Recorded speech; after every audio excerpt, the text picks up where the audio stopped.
জি, অভয়নগরের লোকজন জানে। মানে আপনার এলাকার লোকজন আপনাকে এই ঘটনা জানে? জি জি। তার মানে আপনি যদি অনুমতি দেন তাহলে আপনার ছবি পাবলিশ করতে আমাদের কোনো সমস্যা নেই, ফেসবুকে আমরা পাবলিশ করতে পারি। এটা খুবই দুর্ধর্ষ একটা ঘটনা যেটা আপনারা মুখোমুখি হতে যাচ্ছেন, এবং আমরা চাই না সিক্রেটস এর কোনো ঘটনা কোনো গেস্টের ছবি পাবলিশ হওয়ার পরে তার সামাজিকতায় আঘাত হাসুক। তারপরেও ও অনুমতি দিয়েছে, কিন্তু বাকিটুকু হচ্ছে আমাদের বিচারের উপরে, যে ওর পুরো ঘটনা শোনার পরে আমরা সিদ্ধান্ত নিব যে আসলে আমরা পাবলিশ করবো কি করবো না। ঠিক আছে, আপনি তো শুনেন আমাদের এই সিক্রেটস অনুষ্ঠানটা? আমি অনেক বেশি দিন থেকে শুনি না ভাই। আচ্ছা, কবে থেকে শুনেন? আমি এই গত 2.5-3 মাস শুনতেছি। যশোরে বসে? জি, আমি বাসাতেই বসে। ঢাকা এফএম শোনা যায় ক্লিয়ার? জি জি জি। তো শোনার পরে আপনার কাছে মনে হয়েছে যে আপনি গল্পটা বলতে চান? জি, তো আমার ফ্রেন্ড, আমার তো ফ্রেন্ডই সবকিছু আমার। আচ্ছা, উনি আপনাকে উৎসাহ দিয়েছেন? হ্যাঁ, ও লাস্ট ফিনিশিং এ আমাকে বললো যে তুই যা, কিন্তু ফিনিশিং এ একটা কথা বলতে, সেটা ফিনিশিং এ বলি। ফিনিশিং এ বলেন, চলেন শুরু করি আমরা একেবারে ছোটবেলা থেকে, যেখান থেকে। আমার জন্ম খুলনাতে, খুলনা চন্দলি মহল গাজীপাড়া গ্রামে। তো যখন আমার জন্ম হলো, ঠিক যখন 4 বছর বয়স আমার, তখন আমার মা মারা যায়। তো মা মারা যাওয়ার পর আমার ছোট চাচি, যে চাচির কাছে আমি থাকতে লাগি। তো আমার বাবা কিছুদিন, মানে ওইখানে আমার মা মরার পরেই আমাকে চাচি যখন রাখে, তখন আব্বু অনেক দিন পর, মানে যায় 4-5 দিন পর পর আসে। কিন্তু একটা ছোট বাচ্চা বাড়িতে থাকলে কিছু হাতে করে নিয়ে আসে না, কিন্তু আমার জন্য কখনোই কিছু আনতো না। তো আমার চাচি, মানে আমার চাচি আমার চাচাকে রাত্রেবেলা বলতেছে, আমি পাশের রুমে শুয়ে আসছি, তো তারও 2টা ছেলে মেয়ে ছিল। তো আমি শুয়ে শুনতেছি যে বলতেছে, আপদটাকে আর কতদিন রাখবা তুমি, আপদটাকে তো তাড়াতে হবে। তো বলতেছে, আচ্ছা ভাই আসুক, আসলে আমি এবার কথা বলবো, সে ভাই কোথায় গেছে। তো এবার 2-1 দিন পর যখন আমার আব্বু বাসাতে গেছে, তখন বলতেছে, ভাই অনেকদিন তো হলো ভাই মারা গেছে, তাহলে তুমি আর একটা বিয়ে করো, তাহলে ফয়সালেরও কোনো সমস্যা হবে না, তাহলে ও ভালো একটা থাকবে। তাও বলতেছে কি যে না, বিয়ে আমি করবো না, আমি ফয়সালকে নিয়ে এখান থেকে চলে যাব। তা বলতেছে যে কোথায় যাবা? তা বলতেছে যে আমি অন্য কোথাও চলে যাব, আমার এখানে যে জমিটা আছে আমি এখান থেকে বিক্রি করে আমি ওকে নিয়ে একেবারে চলে যাব। এটা খুলনার ঘটনা? জি, এটা খুলনার ঘটনা। তো এখানে বললো কি আচ্ছা ঠিক আছে, তা জমিটা। বাবা কি করতো আপনার? ওই সময় আমাদের অনেক জমি জায়গা ছিল, তিনি সেগুলোই দেখাশোনা করতেন। মা মারা যায় কি নরমালি মারা যায় না কোনো ঘটনা ছিল? না, অসুখেই মারা। অসুখে মারা। আপনি একমাত্র সন্তান? জি। ওকে। এবং আমার মা মানে মা বাবার সঙ্গে পালিয়ে আসছিল, জন্য আমি মামা বাড়িও যাই, মানে আমার কোনো মামা বাড়িও যে ছিল না। ঠিক আছে, মানে আমার বাবা মাকে নিয়ে পালিয়ে বিয়ে করছিল। আচ্ছা, বাবার যে সম্পত্তি ছিল ওগুলো দিয়ে সংসার চলতো? জি। আচ্ছা। তো সেখান থেকে আমি ওখানে থাকলাম, মামা মানে আমার আব্বু ওখানে আমাকে নিয়ে নপড়াতেই চলে আসলো, যেখানে আমি এখন অবস্থান করতেছি। আমার বাসাতে যশোর নওপাড়া? জি, যশোর নওপাড়া। আমি আমার সেই বাসাতে থাকি না, আমি আমার মতো করে থাকি।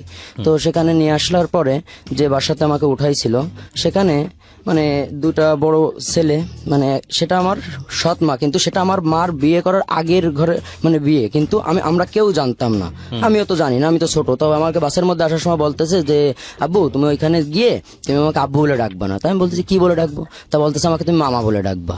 আমি ঠিক বুঝিনি, মানে উনি আপনাকে যেখানে নিচ্ছে সেখানে কি হয়েছে? উনি আরেকটা বিয়ে করে রেখেছিল? জি, সেখানে আমার থেকে বড় তার ছেলে আছে 2টা। এটা আগের বিয়ে? আগের বিয়ে, কিন্তু কেউ জানে না। আপনার মাও জানতো না? কেউ জানে না। আচ্ছা, ইন্টারেস্টিং, সো ভেরি ইন্টারেস্টিং। এটা ও পরবর্তীতে জেনেছে, যখন জেনেছে তখনই বললে হয়তো ভালো হতো, কিন্তু যেভাবে ওকে মানে বলছে আমরা একটু স্টোরিটা খেয়াল করবো, বিকজ সিক্রেটস এর খুবই গুরুত্বপূর্ণ একটা স্টোরি আজকে এখানে রিভিল হচ্ছে। ওকে, তো বাবা বললো মামা করে ডাকার জন্য। বাবা জি, বাসের মধ্যে আসার সময় আমার দৌলতপুর থেকে আমাকে নদী পার হয়ে দৌলতপুর থেকে বাসে উঠছে, তো আমাকে এবার বুঝাতে আসছে যে তুমি আমাকে মামা বলে ডাকবি। ওইখানে গেলে আমি বলতেছি যে কোথায় যাবো, তখন তো ছোট, আমি তো তেমন কিছু বুঝি না। তো বললো কি যে ওখানে চল, কোনো সমস্যা হবে না, ওখানে তোকে আমি স্কুলে ভর্তি করে দিব। তো এইখানে নিয়ে আসলো যশোর নপড়াতে, নিয়ে আসার পর সেই বাসায় আমাকে রাখলো। তো জিজ্ঞাসা করলো সেই ভদ্রমহিলা যে এ কে? তা বলতেছে আমার বোনের মেয়ে, আমার বোনটা মারা গেছে, তো এখানেই থাকবে। তো বললে ওই ছেলে, ওনার যে 2টা ছেলে বললো কি আচ্ছা ঠিক আছে, খুব নর্মালি খুব ভালো ব্যবহার করতেছে, ছোট মানুষ। আমাকে রুমের মধ্যে নিয়ে গেল, নিয়ে যে আসো, আমাকে খুব খাওয়া দাওয়া খুব কিছুই করতেছে। এরপর পরের দিন 2-3 দিন যাওয়ার পর আমাকে যে মক্তব পড়াই ভোরবেলা আজান ফজরের নামাজের পরে, যে সকালে আমি ওইগুলা কোরআন শরীফ ধরলাম, আমপারা পড়ে কোরআন শরীফ ধরছি। ধরার পর আমাকে যখন আমার মানে ভর্তি করে দিয়েছে, তার 1 বছর পরেই ক্লাস প্রাইমারি স্কুলে আমাকে ভর্তি করে দিয়েছে। তো এইভাবে 2 পর্যন্ত পড়া হয়েছিল এখানে। পড়ার পর এর মধ্যে থেকেই আমার মানে আস্তে আস্তে, তো 2 বছরের কাহিনী হয়ে চলে গেল। তো এর মধ্যে আস্তে আস্তে আমাকে আমার যে সৎ মা, ওখানে কিন্তু 2-1 মাস যাওয়ার পরেই আমার বাবাকে বলতেছে যে এখানে এতদিন থাকবে কেন, তুমি একে অন্য কোথাও, তুমি কোনো এতিমখানায় রেখে আসো, ওই করো, এখানে তো এতদিন রাখা যাবে না। আর এইটা ছিল হচ্ছে যে এখানে যে আমার বাবার যে ওয়াইফ, তার বাড়ি, কিন্তু এটা কিন্তু আমার বাবার বাড়ি না। আচ্ছা আচ্ছা, ইন্টারেস্টিং। ওকে, এখন তার বাড়ি, সে আমার বাবা থাকতেছে, তো সে যেটা বলবে সেটাই ফাইনাল ডিসিশন। রাইট। ঠিক আছে, তো এখানে বলতেছে যে এখানে থাকুক, সমস্যা না, আর একটু বড় হলে আমরা ওকে কোথাও রেখে আসবো। আচ্ছা, তো বললো কি আছে, এবারে ওই ছেলে দুইটা, তখন বড় ছেলেটা উনি কিন্তু হিরোইন খেত, তো উনি আমাদের গরুয়াটকুলা নাম উল্লেখ করা যাচ্ছে, তো গরুয়াটকুলা এখানে ছোট ছোট বাচ্চারা গাঁজা বিক্রি করে হাফ প্যানের মধ্যে দিয়ে। তো উনি আমাকে ওই ছোটবেলায়, তখন আমার বয়স 7 থেকে 8 বছর বয়স হবে, তো আমাকে ওইখানে নিয়ে যেয়ে বলতেছে ভাই চল, আমি গেছি। ওদের মনে যে শয়তানি সেটা তো আমি জানতাম না, তো আমাকে নিয়ে যেয়ে আমাকে দেখাই দিচ্ছে দূর থেকে যে 20 টাকা দিছে, দিয়ে বলতেছে যে ওইখানে যা, যে বল কি যে 1 টুপলা দেন, দিলে তোকে দিয়ে দেবে। তখন আমি ওখানে যে আমি দিছি, দিয়ে নিয়ে রেল লাইন থেকে নিচে নামিছি, মসজিদের সামনে আসছি, গলি থেকে ও তো দাঁড়ায় রয়েছে খেজুর গাছ। এটা নিতে পাঠাইছে হচ্ছে আপনার ভাই, আমার সৎ ভাই, হ্যাঁ সেটাই বলছি। ওকে, যেটা বড় 2 ভাই তোরা। আচ্ছা, সে খেজুর গাছের ওইখানে দাঁড়ায় আছে মসজিদের পাশে, আমি অর্ধেক পর্যন্ত আসছি, 4 থেকে 4 মিনিটের রাস্তা, তো আমি কেবল অর্ধেক আসছি। ঠিক সেই সময় সিম্পলে 2জন পুলিশ কিন্তু আমাকে এসে বলতেছে বাবু শোনো। এবার আমি গেছি, তা বলতেছে যে তোমাকে একটু চেক করে দেখি। এখন আমাকে তো চেক করে তোমার কাছে তো মনে করেন ওটা পাইছে। তখন কিন্তু আমি দেখতেছি, আমি বলতেছি ওই যে আমাকে নিতে পাঠাইছে আমার ভাই, তখন কিন্তু ও কিন্তু এগিয়ে আসছে, এসে বলতেছে না আমি তো একটু চিনি না। তখন আমার বাড়ি মানে আমার বাবাকে ডাকা হলো, ডাকলে বলতেছে যে তুই যখন এত খারাপ হয়ে গেছিস এত অল্প বয়সে, তা তুই যে আমাকে যশোর ছোট যে জেলখানা ওখানে রাখা হয়েছিল। আপনার বাবাও বিষয়টা বিশ্বাস করলো না? না, সেটা তারা যেটা বলতেছে সেটাই মনে করেন ফাইনালি, আমার যে কোনো একটা কথা সেটা কোনো কথা না, সেটাই মনে করেন যে জেদ হয়ে দাঁড়াচ্ছে আমার মনে। আমি সেটাই তো বুঝতে যে পারছি এত ছোট অল্প বয়সে এতটা পেশার মাথার মধ্যে নিলে যে কেমনটা সেই ছেলেটা যে কি হয়। বাবা বললো যে তুই জেলখানায় যায়, জেল খাটা। সে আমাকে কিন্তু ছাড়ালো না, সেখানে পুলিশ কিন্তু বললো যে 1000 টাকা দিলে আমাকে ছেড়ে দিবে, সেখানে সে টাকাটাও আমাকে দিল না। সে আমাকে কিন্তু থানায় নিয়ে গেল, নিয়ে যে আমাকে ছোট যে বাচ্চাদের যেখানে রাখে ওইখানে রাখা হলো। রাখার পর আমাকে 5 মাস পরে, আমার কোনো উকিল নাই কিছু নাই, আমাকে বললো যে সরকারি উকিল আমাকে দিবে। তো আমি বললাম যে আমাকে এইখানে থাকে, আমার তো কেউ নাই, আমি তো জজ ম্যাডাম ছিল সেখানে, জজ ম্যাডাম। তো ম্যাডামকে আমি বললাম যে ম্যাডাম আমাকে একটু কথা বলার অনুমতি দেওয়া যাবে? তো ম্যাডাম বললো কি হ্যাঁ বলো। তো আমি বললাম কি যে আমার কোনো উকিল না, আপনারা যদি এখানে যতদিন রাখবেন আমি ততদিন থাকবো, আমার তো বাইরে যেও কেউ নাই, আমি কোথায় যাব? তো বললো কি যে আমাকে 6 মাস রাখার পর আমাকে কিন্তু ছেড়ে দেয়। দেওয়ার পর 6 মাস আপনি জেলে ছিলেন? জি, 6 মাস। 6 মাস জেলের অভিজ্ঞতাটা কি ছিল? 6 মাস তখন আপনি কোন ক্লাসে পড়েন? ক্লাস 2 তে পড়ি। তখন ক্লাস 2 তে পড়ে। খেয়াল রাখবেন প্রিয় শ্রোতা, আজকের এই গল্প সিনেমাকেও হার মানাবে, এবং আমি জানি বলেই আপনাদেরকে বলছি। ওকে, তো 6 মাস জেলে কি করেছেন ওই সময়, মনে আছে কি ঘটনা? জি মনে আছে। ওখানে ছোট মানুষ, ওখানে পুলিশ যারা ছিল জমাদার বাবু বলে ওখানে, তো ওরা খুব খাবার দাবার সব মানে বাচ্চারা, ওখানে সব বাচ্চারাই থাকে। তো ওখানে কিন্তু এই বাচ্চাদের কি কিরকম বাচ্চা রাখে, মনে করেন ওর মা একটা খারাপ কাজ করেছে, ওর মাকে ভালো জেল ওই বড় জেলে রাখছে, ওর বাচ্চারা মার সঙ্গে দেবেন, একটু বড় হলে তাদের সঙ্গে দেয় না, ওদের আলাদা এখানেই রাখে। এরকম কিছু আছে। আবার কিছু আছে অপরাধ যারা বস্তিতেই থাকেন, তারা ওই মাদক ব্যবসা ট্যাবসা করেন, তাদেরকে বাচ্চা জেলখানায় রাখা হয়। তো এক্ষেত্রে 6 মাস পর যখন আমি চলে আসলাম, এসে কিন্তু আমি ডাইরেক্টলি আমি কিন্তু বাড়িতেই উঠছি। কেউ আপনাকে আনতে যায়নি? না, আমাকে কেউ আনতে যায়নি, আমি কিন্তু নিজে থেকেই বাসাতে আসছি। কোর্ট থেকে আপনাকে ছেড়ে দিল? জি, আমাকে ওই ম্যাডাম ছেড়ে দিল। দেওয়ার পর আমি বাসাতে আসছি, আসলে আমাকে কিন্তু এই যে সুপারি গাছ আছে, আমাকে বলতেছে কি এই সুপারি গাছে সুপারি পারতে হবে, আমি কিন্তু গাছের কাছে উঠতে পারতাম না। তো আমি সুপারি গাছে আস্তে করে 2 কেবল উঠছি, আমি বলছি আমি পারবো না উঠতে। তো আমাকে উঠছি মানে উঠায়, কেউ জিজ্ঞেস করলো না আপনাকে যে আপনি কোথায় ছিলেন, কি খাইলেন? তারা তো জানে। 6 মাস আপনাকে দেখতে গেছে? দেখতেও জানি কেউ? না, তারা তো জানে যে আমি জেলখানায়, এবং জেল থেকে বাড়ি আইছি, আসার সঙ্গে সঙ্গে আমাকে 1 গ্লাস পানি না দিয়ে বলতেছে সুপারি গাছে তো সুপারি পার। কোনো এমনি কোনো নর্মালি তারা কিন্তু কোনো কিছু জিজ্ঞাসা করলো না, না বললে সুপারি গাছে আমি 2 উঠছি, কিন্তু আমি তো উঠতে পারতেছি না। তখনও জানে যে আপনি আপনার বাবার সন্তান না? তখনও বাড়িতে ফ্ল্যাশ হয়নি বিষয়টা? তখনও ফ্ল্যাশ হয়নি? না, তখনও ফ্ল্যাশ হয়নি। আচ্ছা, তারপর? তখন ওই যে গরুর খুঁটা পোতে না এরকম বাঁশ দিয়ে, ওইটা দিয়ে আমি উঠতে পারতেছি না বলে, যে ওর যে 2টা ভাই যেটা আমাকে ধরিয়ে দিয়েছিল, ওই ভাইটা আমাকে মনে করেন পায়ে, যে এখনো আমার এখানে কিন্তু ব্যথা হয় মাঝে মধ্যে অমাবস্যা পূর্ণিমায়, জোরে বাড়ি দিছিল, দিলে কিন্তু আমি নিচে পড়ে গেছি। তো মনে করেন ওইখান থেকে আমি খুব কষ্ট পেলাম। তা পাওয়ার পর আমি রুমে চলে আসলাম।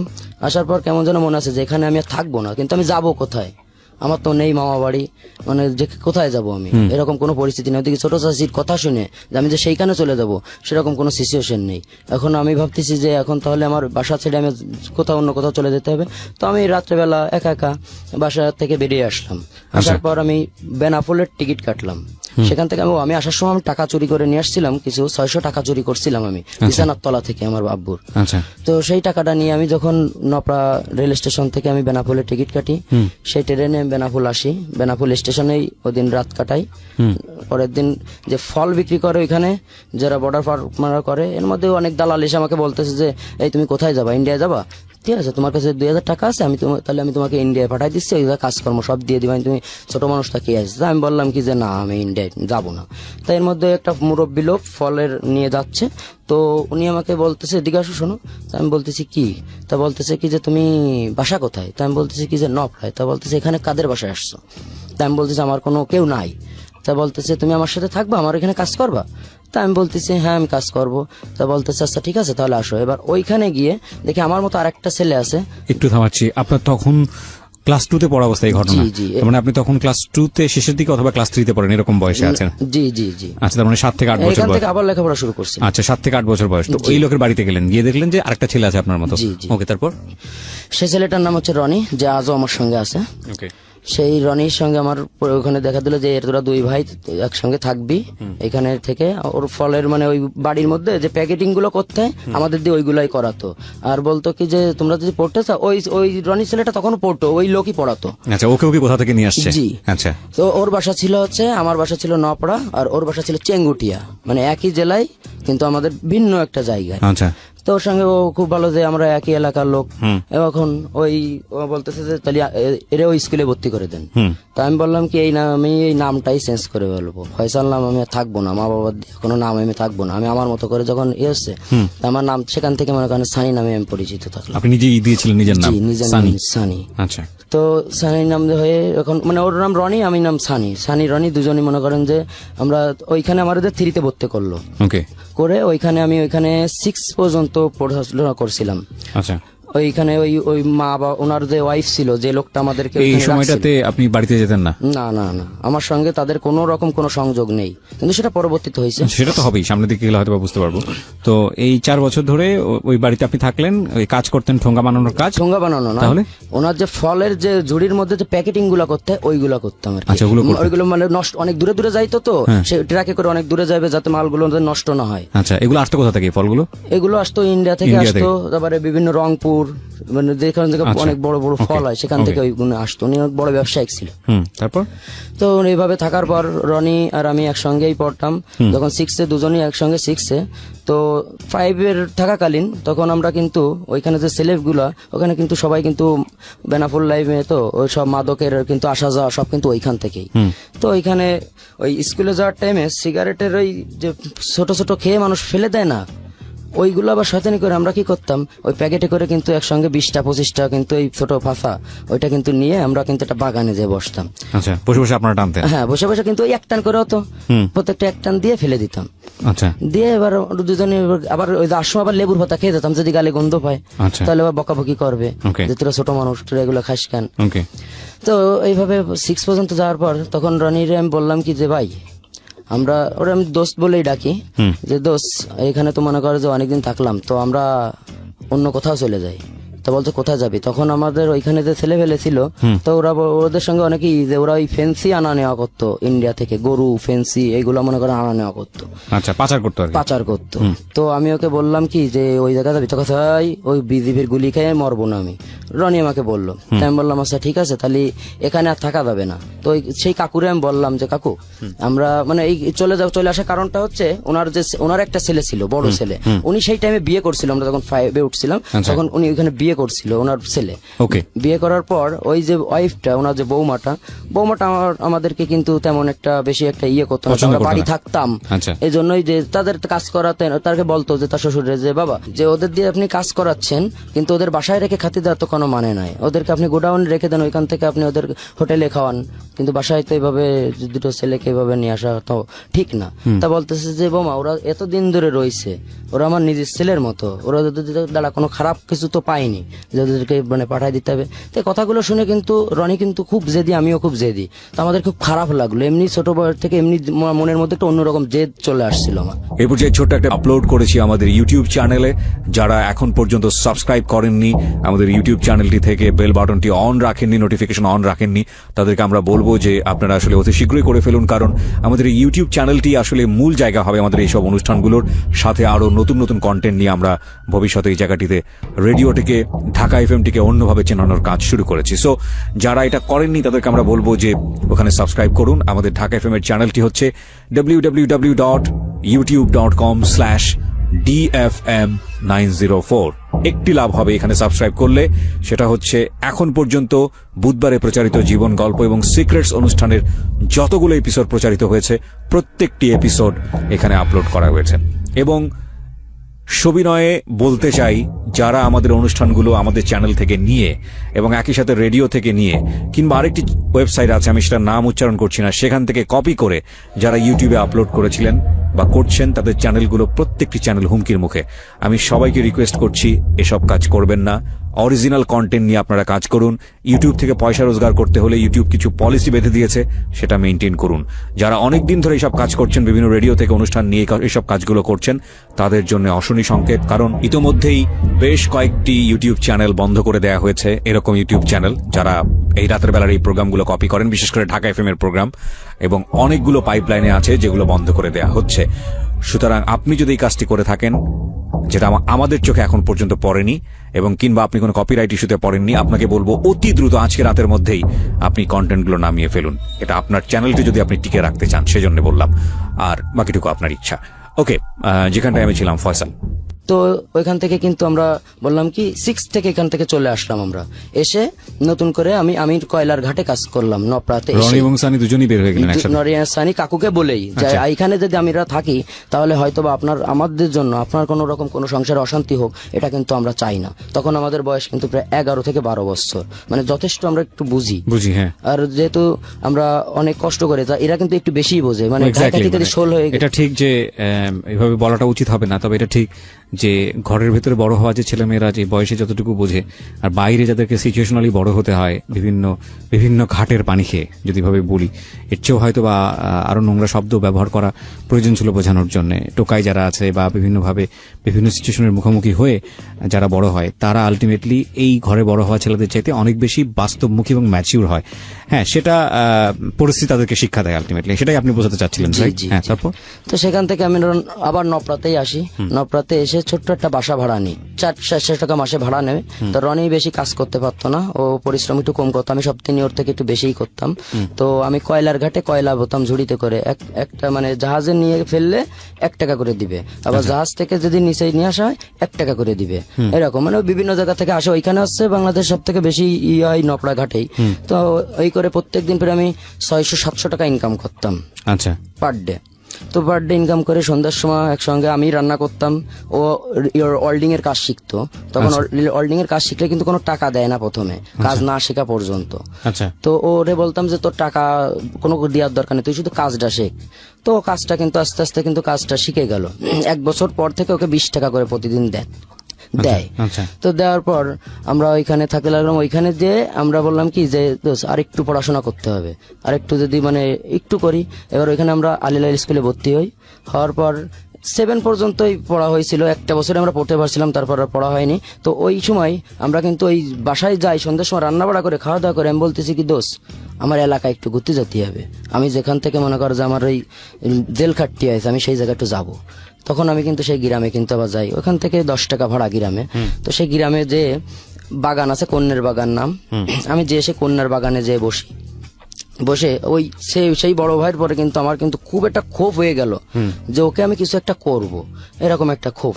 যেহেতু আপনাকে অত্যাচার করেছে, যেহেতু আপনার শৈশবটা আপনার কাছ থেকে কেড়ে নিয়েছে, জিনিসটা আমার মনের মধ্যে অনেকটাই মানে করছে যে ওকে আমি না মারতে পারলে আমার এত মানে এরকম, অত ছোট বয়সে তারপর অনেকটাই করছে। তা ও তো নেশা করে, এটুকু তো আমার ধারণা ছিল। তাহলে আমার কি করতে হবে? তাহলে আমি কি থানার ওইখানে গিয়ে দুটো পুলিশ মোটরসাইকেলে যাচ্ছে, তা আমি তাদের কিন্তু দাঁড় করাইছি যে স্যার আমি একটু আপনাদের সঙ্গে একটু কথা বলতাম। তো বলতেছে কি বলবা? তো আমি বলতেছি কি যে আপনার যদি নাম্বারটা আমাকে দিতেন, আমার কিন্তু ফোন ছিল না, তো আমি আপনাকে যে কোনো কায়দায় যে মানে করে যারা এই গাঁজা মাজা বিক্রি করে আমি এদের ধরাই দিতে পারি। তা বলতেছে কি তুমি শিওর? তা আমি বলতেছি হ্যাঁ আমি ধরাই দিতে পারবো। তো আমি কি করি, ওই একদিনের টাকা নিয়ে, আমি তো প্রত্যেকদিন 600-700 টাকা ইনকাম, একদিনের টাকা নিলে কোনো সমস্যা নেই। আর তখন মাত্র, এখন তো 700-800 টাকা প্যাকেট, তখন মাত্র প্যাকেট ছিল হচ্ছে 200 টাকা। জি। তা আমি এক প্যাকেট কিন্তু এখানে কিন্তু কিনছি গাঁজা? জি। আচ্ছা। গাঁজা কিনে আমি ওই যে ভাইটা যে খায় ওর রুমে মানে যে বারান্দার ইসে ওইখানে কিন্তু আমি রেখে আইছি, কিন্তু কেউ কিন্তু জানে না। সেটা সন্ধ্যার পর আমি একা একা যেয়ে কিন্তু রেখে আসছি। মানে যাতে করে ওকে ধরাই দিবেন আপনি? জি জি। আচ্ছা। এখন পুলিশের কাছ থেকে আমি কিন্তু পুলিশে আমি ফোন দিয়ে বলে দিছি, আর একজনের ফোন দিয়ে যে আমাকে একটু কথা বলতে দেন, দিয়ে বলতেছি যে অমুক জায়গায়। এখন আমি দূর থেকে কিন্তু ওকে দেখাই দিছি যে আপনি যান ওখানে যে পাবেন। এখন ওখানে তো আমি রেখে আসছি, তো পাবেই। এখন যে পাইছে তাও সেই ঘরে ওরে সহ পাইছে, এখন ওরে মনে করেন বের করে নিয়েছে। এখন সেই গাঁজার টুকরাটা আবার ওই পুলিশ কিন্তু যাওয়ার সময় মানে ওকে ধরে নিয়ে যাওয়ার সময় আমার সঙ্গে কথা বলে আমাকে আবার সেই টুকরাটা আমার দিয়ে যায় যে এটা তুমি রাখো, পুলিশে দিচ্ছে। আচ্ছা। তো আমি সেটা কি করলাম, আবার কিন্তু বিক্রি করে দিলাম সেই 200 টাকায়। আবার আপনাকে তো দেওয়ার কথা না পুলিশ? না দেওয়ার কথা না, কিন্তু সে আমাকে দিছে এই জন্য যে আমি বলেছি যে আমি আপনাকে আমাকে জিনিসগুলো দেবেন, আমি পুরো যেখানে যা হবে আমি আপনাকে সব খোঁজ দিব। উনি কিন্তু থানা পর্যন্ত লোক নেয় না, খারাপ ভালো পুলিশ সব জায়গায় আছে, আর উনি কিন্তু সেই ভালো অফিসার ছিলেন না। তিনি কিন্তু থানায় সেই আসামিগুলো নিত না, আমি যে আসামিগুলো ধরিয়ে দিতাম। আচ্ছা ঠিক আছে, তারপর কি করতো উনি? ওনাকে মনে করেন ওই বাসা থেকে টাকা খেয়ে ওনার কাছ থেকে সেই সময়টাই 4,500 টাকা নিছিল ওর কাছ থেকে। হ্যাঁ, উনি কিছু টাকাই খাবে। দুজন আসতো, উনি কিন্তু গাড়ি নিয়ে যে পুলিশের যে বহল নিয়ে আসে, উনি কিন্তু বহল নিয়ে আসতো না, সিরেফ 2 লাখ আসতো মোটরসাইকেলে, এসে ওটা কাটিং করে নিয়ে চলে যেত। তো এখান থেকে এইভাবে কিন্তু যারা দেখতাম যে কারা বিক্রি করে, দুজনে কিন্তু আমি সারাদিন কাজ করে আসার পর, রনি কাজ করে সন্ধ্যার সময় যাওয়ার পর, সন্ধ্যার পর আমাদের কাজ থাকতো যে খিডা কোথায় কি বিক্রি করতেছে এগুলো আমাদের দেখা, দুজনের আর কোনো কাজ নেই। এখন ওইগুলো দেখে বেড়াতাম, ওই পুলিশে ধরাই দিতাম। দিলে ওরা যে গাঁজাগুলো আমাকে দিত, এই গাঁজাগুলো কিন্তু আবার বিক্রি করা শুরু করলাম, আমরা বিক্রি করতেছি। মানে উল্টে এখন গাঁজা বিক্রি করা শুরু করলেন। এবং ওই পুলিশ তো ওনার কাছ থেকে কমিশন খাইতো, আপনাদের কোনো কমিশন দিত ওই সময়? কাদের? ধরেন হ্যাঁ, মনে করেন 4,500 টাকা নিল, আমাদের দুজনে 500 টাকা দিল। আচ্ছা, এটা দিত? এটা দিত, আবার গাঁজাগুলো দিয়ে, মনে করেন 4-5 প্যাকেট গাঁজা পাইছে, আমাকে 2 প্যাকেট দিত, ওরাও সেবন করতাম। আচ্ছা। এখন আমাদের 2 প্যাকেট দিত, আমরা 2 প্যাকেট কি করতাম, আমরা কিন্তু তখন সেবন করতাম না গাঁজা, তখন একটু সিগারেটটা আমরা শুরু করছিলাম। আচ্ছা। তো ওইটা আমরা বিক্রি করে ওই টাকাটাও আমরা আলাদা রাখি, আমরা টাকা কিন্তু সব জমিয়ে রাখতাম। আচ্ছা। আমাদের রুমে দুজন মিলে একসাথে জমা? দুজন মিলে একসঙ্গে জমাতাম। ওর কিন্তু বেশি ইনকাম ছিল না, ইনকাম যা ছিল আমারই ছিল। আচ্ছা। তো এই ক্ষেত্রে আমরা ওইখানে কাজ করতে করতে ওইখানে সেই একটা পাড়া আছে যেখানে যে একটা বাসা ভাড়া থাকে, সেই বাসা ভাড়ায় সব মহিলারাই থাকেন এবং তাদের একটা সর্দার আছেন। তিনি কিন্তু এই দিনের বেলা সবাই ঘুমায় থাকে, রাত্রেবেলা বিভিন্ন জায়গায় তাদের নিয়ে যেতে হয়। তো এরকম এসে রনির সঙ্গে একটা লোক কথা বললো, সেই মহিলার সঙ্গে কথা হলো। তো রনি বললো কি যে দোস্ত, রাত্রেবেলা আমি যখন গেছি, তা বললো কি দোস্ত আমাদের যে আমরা যেখানে বাসা ভাড়া থাকতাম তা 3 বাসা পরে, তা বলতেছে দোস্ত ওই বাসায় না, মনে কর যে তখন তো 13 বছর টছর বয়স হয়ে গেছে, একটু তো বুঝি। তো বলতেছে দোস্ত ওই বাসায় মনে কর আমার বলতেছে ওই জায়গাতেই থাকে, তা আমাকে সব খাওয়া দাওয়া, তো ওরা আমার সবার খাওয়া দাওয়া দেবে না, তাহলে আমাকে রান্না করে খাতে হবে না, আমরা তো ভালো করে রান্না করতে পারি না। তা আমি বললাম কি যে কি করতে হবে, তা বলতে তুই তোর মতো কাজ করবি, আমি মনে কর যে ওই জায়গাটায় যে কাজ করায় তাই করবো। তা আমি বলতে কি কাজ করাবে সেটা কি তুই জানিস? তা বলতেছে সেটা আমরা যেয়ে দেখবো, আমরা শুনে মিলে কাজ করব। তো আমি বললাম চলো। এখন গেলাম, সেই মহিলার নাম আমি বলছি না, তো সেই মহিলার কাছে গেলাম, যে বললাম যে আন্টি আমাদের কি কাজ করতে হবে। তো সে আন্টি বললো কি যে তোমাদের কাজ হচ্ছে তোমরা কি দুজনই থাকবা? তা আমরা রনি বলতেছে কি যে না 2জন থাকবে না, আমি একাই থাকবো। তা বলতেছে আচ্ছা ঠিক আছে, তাহলে ওর কাজ হচ্ছে প্রত্যেকদিন রাত্রেবেলা আমাদের যে মেয়েগুলো যেখানে যেখানে যাবে, মেয়ের সঙ্গে যাবে, যে সেখানে বসে থাকবে, মেয়ে আবার যখন আসবে মেয়ের সঙ্গে আবার চলে আসবে, কাজ হচ্ছে এইটাই, বডিগার্ড। হ্যাঁ। তো তারপর ওইখান থেকে এইভাবে কিছুদিন যায়। এর মধ্যে ও কিন্তু এর মধ্যে আমি আর ওই কালী পূজা দেখতে গেছি, এর মধ্যেই কালী পূজা ছিল। তো আমাদের জীবনে ফার্স্ট যে মেয়ের সঙ্গে হয়েছে সম্পর্ক করা, সম্পর্ক না, এটা কোনো সম্পর্ক বলে না, যেটা পুজোর মণ্ডপে আমরা কলপাটে দাঁড়ায় আছি, পুজো দেখতেছি সবাই নাচা গানা করতেছে, এর মধ্যে থেকে আমাদের থেকে অনেক সিনিয়র হবে, তখন আমাদের বয়স 14, ওই মেয়েটার বয়স 18-19 হবে সর্বনিম্ন। তো সেই মেয়েটা কিন্তু এসে বলতেছে যে তোমাদের বাসা কোথায়? তা আমরা বলতেছি এইখানেই থাকি আমরা। তা বলতেছে তোমরা কি কালীবাড়ি মন্দির চেনো? মানে আমরা যেখানে আছি সেটা হচ্ছে ছোট মন্দির, আর কালীবাড়ি মন্দির ওখান থেকে অনেক দূরে, আচ্ছা। ঠিক আছে। তো আমরা বললাম হ্যাঁ চিনি। তা বলতেছে কি চলো আমাকে নিয়ে চলো। তা বললি দুজন একসঙ্গে যাচ্ছি। তা বলতেছে না একজন চলো, ঠিক আছে, দুজন যাওয়া লাগবে না। এখন রনি বলতে তাহলে তুই যা, আমি তাহলে ওই আন্টির ওইখানে যাচ্ছি। ও চলে গেল আন্টির ওইখানে, আমি এই মেয়ের সঙ্গে ওইখানে চলে গেলাম। যে রিক্সায় আমাকে নিয়ে গেল, নিয়ে যে ও যে মানে 2টা মন্দির ঘুরছিল, কালী মন্দির আর হচ্ছে শ্মশান ঘাটের মন্দির। প্রত্যেক মন্দিরে উনি 1000 করে টাকা দিল, হিন্দু ছিল সে মেয়েটা। জি। তো সেখান থেকে আসার সময় আমি বলতে চলেন তাহলে রিক্সা এবার আপনাকে এগিয়ে দিয়ে আমি চলে যাব, আমার অনেক রাত হয়ে যাচ্ছে, প্রায় 11:30 বেজে গেছে। তো বলতেছে কি যে এই পাশে না চলো আমরা এই পাশে হাঁটতে হাঁটতে যাই, রেল লাইন দিয়ে হাঁটতে হাঁটতে যাই। তো রেল লাইন দিয়ে হাঁটতে হাঁটতে গিয়ে যে স্টেশনের এই মানে পাশে কিন্তু অনেক বগি ফেলানো থাকে, মানে মালগাড়ির ইয়েটা ওটা ফেলানো থাকে। তো বললো কি যে ওই উপরে ওঠো, উঠিছি, বলতে আমার হাতটা ধরো, ধরিছি। ধরার পরে তখন কিন্তু ওই জিনিসটা আমরা অতটা মানে আপনি ওই জিনিস সম্পর্কে অবগত ছিলেন না? না না না, আচ্ছা, ওই ফার্স্ট টাইম। ওকে। তো আমাকে মেয়েটা ভিতরে নিয়ে আমি বলতেছি কি যে কাছে এই জায়গায় বসো। আমি বলছি অন্ধকারের মধ্যে কি জন্য বসবো, আপনি চলেন ওই জায়গায় বসার জায়গা আছে ওইখানে গিয়ে বসি।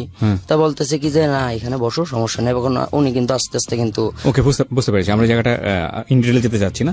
আপনি জিনিসটা অবগত ছিলেন না, কিন্তু সামহাউ উনি এই বিষয়টাতে আপনার সঙ্গে লিপ্ত হয়। জি। তারপর লিপ্ত হওয়ার পর সে আমাকে কিছু টাকা দেয়। ওই আপনাকে টাকা দেয়? জি, উনি আমাকে 700 টাকা দেয়। আচ্ছা। তখন 700 টাকা দিয়ে বলতেছে এটা মনে করো যে তুমিও আমাকে চেনো না, আমিও তোমাকে চিনি না, তোমার এটা সঙ্গে কি ভদ্রঘরের ফ্যামিলির ছিল? যেহেতু আপনারা ওই ধরনের পরিবেশের সঙ্গে আগে থেকে মিশতেন, বিশেষ করে রনি তো জানতো, কারণ রনি তো এই কাজের সঙ্গে জড়িত ছিল। রনি তো ওখান থেকেই চলে গেল। আচ্ছা, তো রনি বুঝতে পেরেছিল বিষয়টা? রনি তো বুঝতে পারে, রনি তো অনেক মানে এই বিষয়ে অনেক এক্সপার্ট ছিল। হ্যাঁ, অনেক স্মার্ট ছিল। তো প্রতিদিনই মনে করেন রান্না করতো অত কষ্ট কাজ করতো। ওই লাইনের মেয়েরাই ছিল নাকি একেবারে ভদ্র ঘরের পরিবারের? না, ও ঘরের মেয়ে সে ছিল না, কি ছিল না সেটা আমি বলতে আপনি পারবো কিছু জানেন না। না, আপনার লাইফে যেটা ঘটেছে হ্যাঁ, সেটাই। ওকে, তারপর? তো সেখান থেকে ওনার বললো আমার বাড়ি হচ্ছে নদীর ওই পার। তো উনি ঘাট দিয়ে চলে গেল, আমি আমার মতো রুমে আসলাম। এবার রনির আমি তো যাই কিছু হোক না কেন আমরা শেয়ার করতেন, আমরা কিছু লোকাতাম না। তা বলতেছে তুই আমি যদি যেতাম তাহলে আমিও পাতাম। মানে আমাদের মনের মধ্যে তো মনে করেন আবেগ, তখন আবেগ কাজ করতেছে। তো বলতেছে, আমি বলছি তুই তো সবসময় ওর মধ্যে পড়ে থাকিস, তুই তো যখন করিস তখন হ্যাঁ ওর সব বড় বড় না দেবে না বললি, তা গেল আমার লাথি দিয়ে বের করে দিল ওই জায়গার থেকে। তা এবার ওইখান থেকে আরো 1 বছর ওইখানেও থাকলো। আমি ওইখান থেকে মনে করেন যে 1 বছরের মধ্যে 27,000 টাকা গুছাই ফেলছি আমি। আচ্ছা। আর ওখানে খাওয়া দাওয়া তো আমাদের কোনো খরচ ছিল না, খাওয়া দাওয়া খরচ ছিল ওইখানে। তো সেখান থেকে আমরা এই যে গাজার যে ব্যবসাটা আমরা শুরু করছিলাম, এই ব্যবসাটা আস্তে আস্তে কিন্তু আমাদের অনেক বড় ব্যবসায় যাচ্ছিল। তো এই ক্ষেত্রে আমরা কিন্তু মাঝে মধ্যে যখন এই গাজা আমাদের রুমটা ফাঁকা থাকতো, তো যারা বড় ভাই বিগার আছে, মানে পরিচিত ভাই বিগার, ওই গাজা যাদের কাছে বিক্রি করতাম, জি, তারা আমাদের বলতো কি তোদের রুমে বসা যাবে? ও ওকে। তো আমি বললাম কি যে হ্যাঁ বসা যাবে, না কি আছে? তা বলতেছে বসে একটু খাতাম। তা আমি বললাম কি যে আমাদের মানে এ তো ভাড়া বাড়ি, যদি কোনো সমস্যা হয় তাহলে তো আমাদের নামিয়ে দেবে। তা বলতেছে কি যে আরে কোনো সমস্যা নেই, আমি তো মনে করেন সে পাটপট নিয়ে মনে করেন অন্যরকম ভাবে। এবার আমি বললাম কি তাহলে ভাই আমার রুমে খাতে গেলি মনে করেন যে আমার টাকা দিতে হবে আলাদা। তা বলতেছে যে কয় টাকা দিতে হবে? আমি করছি কি মনে করেন এক পাইপ খাতে গেলি আমাকে মনে করেন আলাদা 50 টাকা দিতে হবে। এখন ওরা কিন্তু ওই তাসও খেলা শুরু করতেছে ওর মধ্যে। আমি বলতেছি ভাই জুয়ো খেলবেন কেন? তা বলতেছে কি সমস্যা নেই তোমার টাকা দেবো। আমি করছি কি যে তখন ওই 3 তাস খেললো, ফ্ল্যাশ যাকে বলে। তা আমি বললাম প্রত্যেক বোর্ড থেকে আমার 10 টাকা করে দেওয়া লাগবে, যদি খেলেন তাহলে খেলেন, না তাহলে খেলার দরকার নেই। মানে 1 মিনিট 1.5 মিনিট লাগে একটা বোর্ড হতে, আমার প্রত্যেক বোর্ডে 10 টাকা করে দিতে হবে। এভাবে কিন্তু আমাদের কিন্তু রাতের পর রাত ফ্ল্যাশ চলতে থাকলো। প্রত্যেক নাইটে প্রায় 800, 900, 1000 টাকা কিন্তু আমাদের উঠতে লাগলো টাকা। আমি কিন্তু এবার ওই ঘাটের কাজ কিন্তু বাদ দিয়ে দিলাম, কাজ মানে আর করলাম না করে এইখানে কিন্তু আমাদের ইনকাম হচ্ছে। রনিকে আমি বললাম কি যে দোষ ওসব বাদ দে, ওসব মেয়ে ছেলের ইসে বাদ দে, এবার মনে করে এইদিকে আমাকে বাড়াতে হবে, টাকা লাগবে। এর মধ্যে আমার যে এলাকায় যে আমি তার নামটা বলছি না, তাকে আমি জান বলে ডাকি। তো সে তো ছোটবেলায় এখানে যখন আসছিলাম ওই ক্লাস 2 আমার সেই মেয়েটা, তার সঙ্গে ওইখানে আসার পর আমি কিন্তু 14ই ফেব্রুয়ারি আমি তার বাড়ি যে ফুল দিয়ে ওইখানে তার নামটা লিখে আসি, লাভ দিয়ে পুরো ফুল দিয়েই আমি তার করে আসছি। কিন্তু সে কিন্তু আমার নাম লিখি নাই, শুধু তার নামটাই লিখছি। লিখার পর কিন্তু সে তো জানতেছে না যে কে। তো ওইখানে আমি কিছুদিন পর সেই ব্যবসা বাণিজ্য করার পর ওইখানে সেই ভাইয়ের সঙ্গে, যে ভাই মারা গেছেন, সে ভাইয়ের সঙ্গে আমাদের পরিচিত হলো। তার সঙ্গে কিন্তু অনেক বছরই আমরা ছিলাম। তো সে ভাইয়ের সঙ্গে কিভাবে পরিচিত হলাম, আমরা ও প্রতিদিন সকালবেলা কলেজ মাঠের ওইখানে জগিং করতে যেতাম সেই। আচ্ছা। তো আমাদের সঙ্গে তো ওইভাবে তো পরিচিত না, তাহলে আমরা কি করলাম, আমি আর রনি বলতাম কি যে ভাই ও যখন ওই পথে আসে প্রত্যেকদিন ওরে আমি একটা সালাম দেবো। আমরা বসে থাকতাম ওরা সালাম দেওয়ার জন্য, কারণ প্রতিদিন ওই লোকটা যেত আর প্রত্যেকদিন আমরা দুজনে কিন্তু সালাম দিতাম। এখন দিতে দিতে প্রায় 1-1.5 মাস এইভাবে সালাম দিচ্ছি। হঠাৎ করে একদিন কিন্তু যে উনি কিন্তু জিজ্ঞেস করতে, চাচা তোমরা প্রতিদিন আমাকে সালাম দাও, তোমাদের পরিচয়টা কি? রাইট। তা আমরা বললাম যে আমাদের কোনো পরিচয় নেই, আমরা তো আমাদেরই, আমাকে কেউ নেই। তা বলতেছে যে তা আমার সাথে কাজ করবা? তা আমি বলতেছি কি কাজ? তা বলতেছে আমার বাড়ি তোমরা কাজ করবা। তা আমরা বলতেছি কি হ্যাঁ আমরা কাজ করব। তা বলতেছে কি যে তাহলে চলো আজকে। তা আমি বললাম কি আমরা যে বাসা ভাড়া রয়েছি সেখানেই থাকি, আপনার ওইখানে দিয়ে কাজ করবো রাতে। কারণ এইটা করলে আমি এবার রনিটা বললাম যে আমরা যদি তার ওইখানে থাকি তাহলে তো আমাদের এই ইনকামটা আবার চলে যাবে। আমাদের যে প্রত্যেক নাইটে যে 800, 900, 1000 টাকা ইনকাম হচ্ছে, এই ইনকামটা তো থাকবে না, আর লোকের অভাব নাই তখন। এবার মেয়ে ছেলে আসলো ওইখানে, তখন ভাইয়ের সঙ্গে গেলাম, ভাইয়ের রুমে গেলাম। তখন ভাইয়ের রুমে কিন্তু অনেক মেয়েরা আসতো, ভার্সিটির মেয়েরা। আচ্ছা। তারা তারা এই বাবা, ভাইটা কে ছিল? নাম বলবো না, নাম না বললেও চলবে আপনি যদি না বলতে চান, কিন্তু ভাইটার সাথে পরিচয় হলো কিভাবে? ওই যে সালাম ওই যে সালাম কালাম দিতেন ওই লোক সালাম কালাম কিন্তু ওনারকে সালাম দেওয়ার প্রয়োজনটা কেন ছিল? ওনাকে সালাম দেওয়ার পর্যন্ত ছিল আমার ওই ভাইটাকে আমি মারবো তাই।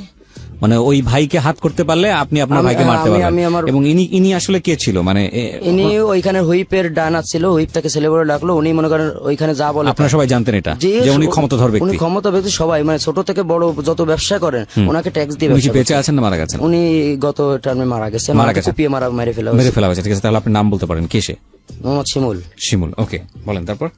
তো তারপর সে ওখানে শিমুল ভাই হিসেবে সম্বোধন করেন, তাহলে আমাদের জন্য বুঝতে সুবিধা হবে। হ্যাঁ, শিমুল ভাইয়ের ওইখানে গেলাম, যাওয়ার পর যখন ভার্সিটির মেয়েরা আসলো তো তখন তারা কিন্তু বাবা সেবন করতেন, ইয়াবা ট্যাবলেট। সে শিমুল ভাই খারাপ লোক ছিলেন, কারণ তিনি কিন্তু এই সেবনের পর ওনাদের সঙ্গে মানে অসামাজিক কাজে লিপ্ত হতেন। এই যে প্রত্যেকদিন সকালে একটা মেয়ে আসতো, রাতে একটা মেয়ে আসতো, এসবের সঙ্গে থাকতেন উনি। জি। ওর আর সেসব মেয়েরা তো বাসায় থেকে লেখাপড়া করতেন না, তারা ভার্সিটিতে পড়েন, মেসে থেকে পড়াশোনা করেন। তাদের তো টাকা মনে করেন যে শর্ট, বাসা থেকে তো টাকা কিভাবে দিবে? শিমুল ভাই এই টাকাগুলো দিতেন? শিমুল ভাই টাকা তো, শিমুল ভাই তো টাকা লাগতেছে না। শিমুল ভাই তো মনে করেন যে যারা ব্যবসা করতেছে তারা তো শিমুল ভাইয়ের এমনি দিতে আসছে। জি জি জি। তা এই শিমুল ভাইয়ের হিসেবে এবার তখন পুলিশের সঙ্গে কিন্তু আমাদের একটা অনেক মানে আন্ডারস্ট্যান্ডিং হয়ে গেল, খুব ভালো একটা সম্পর্ক হয়ে গেল। আপনারা কি হলো যে ওনার ডান হাত বাম হাত এরকম হয়ে যাওয়া? না না না, আমরা তখন তার ডান বাম হাত ছিল মোহাম্মদ সামাদ এবং মোহাম্মদ মিলন। আচ্ছা, ঠিক আছে, তারাই ছিল, তারাই তার ডান বাম হাত ছিল। আমরা এমনি তার বাড়ি ওই রাত্রেবেলা আমাদের কাজ কি ছিল, রাত্রেবেলা ওনার গা টিপে দিতাম আমরা, ঠিক আছে, ওনার চা বয়ে দিতাম। উনি যদি কোথাও মনে করেন কারোর সঙ্গে পাঠাতো তাহলে এইভাবে যেতাম, যে বলতো যে আগে এগের সাথে থাকে শেখো, আগে শিয়া না হও, এইভাবে বলতো। তারপরে মনে করো যে তোমাদের দিয়ে কাজ করাবো। তো মনে করেন ওই যে ওর ডাইন বাম হাত সামাদ, ওর সঙ্গে থাকতাম। ও আবার ফেন্সি টেন্সি খাতো, ওইগুলো মনে আমি যেতাম ওর সাথে, এগুলো মনে করেন আমি নিয়ে আসতাম। এখন ওই চুকনগর থেকে যে মালগুলো আসতো, 2 ট্রাক করে মাল আসতো প্রত্যেকদিন নাইটে। আচ্ছা, এই মালগুলো কিন্তু মানে ব্যবসায়িকদের, কিন্তু প্রত্যেক ট্রাক থেকে 2 পেটি করে মাল শিমুল ভাইরে দিয়ে যেতে হবে, তা না হলে সে মাল মনে করেন যে আসবে না। আচ্ছা। তো ওইখানে একটা স্কুলের বিড আছে, সেই বিডের ওই জায়গায় আমাদের কিছুদিন পরে ওই 2 জনকে কিন্তু ওই বিডের ওই জায়গায় বসায় রাখতো শিমুল ভাই, এবং সেই ট্রাকের ড্রাইভারদের আমাদের পরিচয় করে দিল যে এই 2টো ছেলে এখানে বসে থাকবে, এদের কাছে মাল দিয়ে দিবি, এরা নিয়ে চলে যাবে, এরা কোথায় যাচ্ছে তোকে দেখার দরকার নেই, তোরা চলে যাবি। এবং ওই ট্রাক কিন্তু কেউ এমনি আটকাতে পারতো না, কারণ ট্রাকের মধ্যে ওদের 5-6 জন করে লোক থাকতো, উপরেও লোক থাকতো, সব অস্ত্র নিয়েই, যে রাস্তায় দিকে কেউ ঠ্যাক দেয়, বাপেরও তো বাপ আছে। জি। তো সেই ক্ষেত্রে আমরা ওইখানে আমাদের মাল দেয়, দিলে আমাদের বলে কি যে মালগুলো তো আমাদের যে বাসা বাড়ি থাকতেছি, আমরা কিন্তু বাসা বাড়ি কিন্তু এই সময়ও ছাড়িনি, তা বলতেছে তোদের ওই বাসার বাড়ির রুমেই রাখবি। তো বাসা বাড়ির রুমে আমরা যখন মাল রাখি তখন সন্ধ্যার পর ওই যে ভাইয়ের কিছু গেস্ট আসতো বাইরে থেকে, এই গেস্টটা সব খারাপের সাথে তো খারাপ লোকই আসে, ভালো লোক তারা তো ওই ফ্যান্সি ট্যান্সি খায়। তো বলতেছে কি যে আচ্ছা ঠিক আছে, তাই এদের সঙ্গে যান, এরা খায় দেবে। বলতেছে রুমি যে ডক করে খায় দিস, সমস্যা নেই, যে খায় বের করে দিবি। এখন আমি কি করতাম, আমাকে বলতো যে তোরা যদি খাতে ইচ্ছা হয় ওই জায়গাতে খাবি। এখন আমরা কিন্তু খাতাম না তখনও, তা চুরি করতেন? হ্যাঁ আমরা মনে করেন চুরি চুরি করে বিক্রি করতেন। 5-6 পিস ওইখান থেকে সরাই দিয়ে ভাই আমরা 6 পিস খাইয়ে ফেলেছি ভাই, খাইয়ে ফেলি তো কিছু বলার নেই। এখন আমরা কিন্তু সেই 6 পিস আবার মনে করেন বিক্রি করে দিচ্ছি 300 টাকা করে, ওই টাকাটাও আমরা আলাদা করে রাখতেছি। আচ্ছা। আমাদের একটা চিন্তা ভাবনা যে আমাদের টাকা গোছাতে হবে কিভাবে। এবার আস্তে আস্তে ওই যে যে মেয়েগুলোকে কিন্তু আমাদের কিন্তু মানে বলতো দৌলতপুর দিয়ে গে মানে হচ্ছে কলেজে প্রাইভেটে দিয়ে আসতে হতো, মানে প্রাইভেটের ড্রাইভার চালাতো, আমরা পাশাপাশি থাকতাম মেয়েদের, এভাবে কিন্তু আমরা কিন্তু যাতায়াত করতাম। এবার মেয়েদের সঙ্গে কিন্তু আমাদের একটা তখন তো বয়স আমাদের পার হতে, তখন 17 বছরে প্রায় চলে গেছি। তখন আমাদের বয়স মানে ওইখানে যেতাম, খুলনা যেতাম, এখন বলতো এই কথা, ওদের সঙ্গে কথা বলতাম, এই কথা বলতে বলতে ওরা বলতো কি আচ্ছা, আমি বলতাম কি যে আফা এই খাইয়ে কি শান্তি, তা বলতেছে কি তাহলে একদিন খাইয়ে দেখতে হবে। তাই আমি বলতেছি আচ্ছা ঠিক আছে খাবো, দেখাই যদি কিছু না হয় তাহলে কিন্তু মনে করেন আপনি খাবার দিতে হবে। তা বলতেছে আচ্ছা ঠিক আছে। এখানে একটা ছোট্ট বিরতি নিতে চাই ফয়সাল, ছোট্ট একটা বিরতির পর আমরা আবারও ফিরছি। ফয়সাল, যেখানটায় আমরা ছিলাম, তো ইয়াবা ট্যাবলেট ওরা তখন আমি তো ধরতে পারি না, ওরা তো সিগারেট ইসের পর তো বডি দিয়ে তাই লাইট দিয়ে আস্তে আস্তে, কোনো বাতাস থাকলে হবে না, একটা রুম লাগবে, সিগারেট লাগবে, আর মানে পানি জাতীয় কিছু লাগবে ঠান্ডা। জি। তো সেই ক্ষেত্রে ওরা আমাকে ধরিয়ে কিন্তু আমি গালে টাকাটা দিয়ে আর মুটকি দিয়ে দিয়ে আমি টান দিছি, কিন্তু দিলে ওর কোনো কিন্তু যে ওর এমনি যে অন্য নেশা করলে যে মস্তিষ্কটা একটু অন্যরকম হয়ে যায়, এর মধ্যে তেমন কোনো ফিলিংস নাই। তো রনিও টানলো, আমিও টানলাম, টানার পর কোনো নেশা করলাম না। এবার শিমুল ভাই আমাদের দুজনরে মানে ওই দেখে ফেলছিল যে এরা দুজন সেবন করছে, তো টান দেওয়ার পরে আমাদের রুমে নিয়ে গেছে, করছে কি এদিকে রুমে নিয়ে আমাদের দুজনরে দুটো থাবা দিছিল, দেওয়ার পর বলতেছে এই এটা মানে তোরা ফ্যান্সি খাতি বলিছি তাই বলে তো বাবা খাওয়া যাবে না, এটা হলো ধ্বংস করে দেবে, তোরা ফ্যান্সি খাবি অল্প খাবি কিন্তু এসব খাওয়া যাবে না, এটা খাওয়ার একটা বয়স আছে, নির্ধারিত বয়স আছে সবকিছুর। তিনি অনেক শিক্ষিত ছিল, তো বলতেছে যে নেশা করার নির্ধারিত বয়স না হলে সেটা কিন্তু মনে কর যে মানে তোরা আর উঠবি না, মানে এরকমই পড়ে থাকবি। তা ঠিক আছে ভাই আমরা আর করবো না। এখন আমাদের কাছে তো সবসময় গাঁজা থাকতো, সেটা কিন্তু শিমুল ভাই জানতো না, আমরা চুরি করে যে গাঁজা বিক্রি করতাম। আর আমরা তো পুলিশ ধরলে আমাদের তো ভরসা আছে যে ওই পুলিশ ধরবে না, আর যে পুলিশ আমাদেরকে, আমি আবার পুলিশকেও বিশ্বাস করতাম না। পুলিশ মনে করেন আমাকে ধরে আমাকে ফাঁকা জায়গাতে যে আমাদের কাছে গাঁজা দিয়েছে এই যে নিয়ে খাই গে, ও জানতো, পুলিশ জানতো আমরা গাঁজা খাই, কিন্তু আমরা তো খাইতাম না তখনও। তা ওই দিলে আমরা কি করতাম, রনি আমাকে বলতো এই ও না ধরলি, ও সামনে দেখা গেলো ফোন দিয়ে বলে দিল, আর একজনটা আমাকে ধরাই দিল এই গাঁজা এখন নিয়ে যাবেন, এই কোনো জায়গায় সারিয়ে রাখলাম, তাই কি আমরা যদি সকালবেলা সারি তার রাত্রেবেলা যেতাম সেইটা আনতে, মানে যাওয়ার সময় যদি অন্য কারোর ধরাই দেয়, পুলিশটা বিশ্বাস নেই, ওদের সঙ্গে আত্মীয়তা করতে নেই, বন্ধুত্ব কোনো কিছু করা যাবে না ওদের সঙ্গে।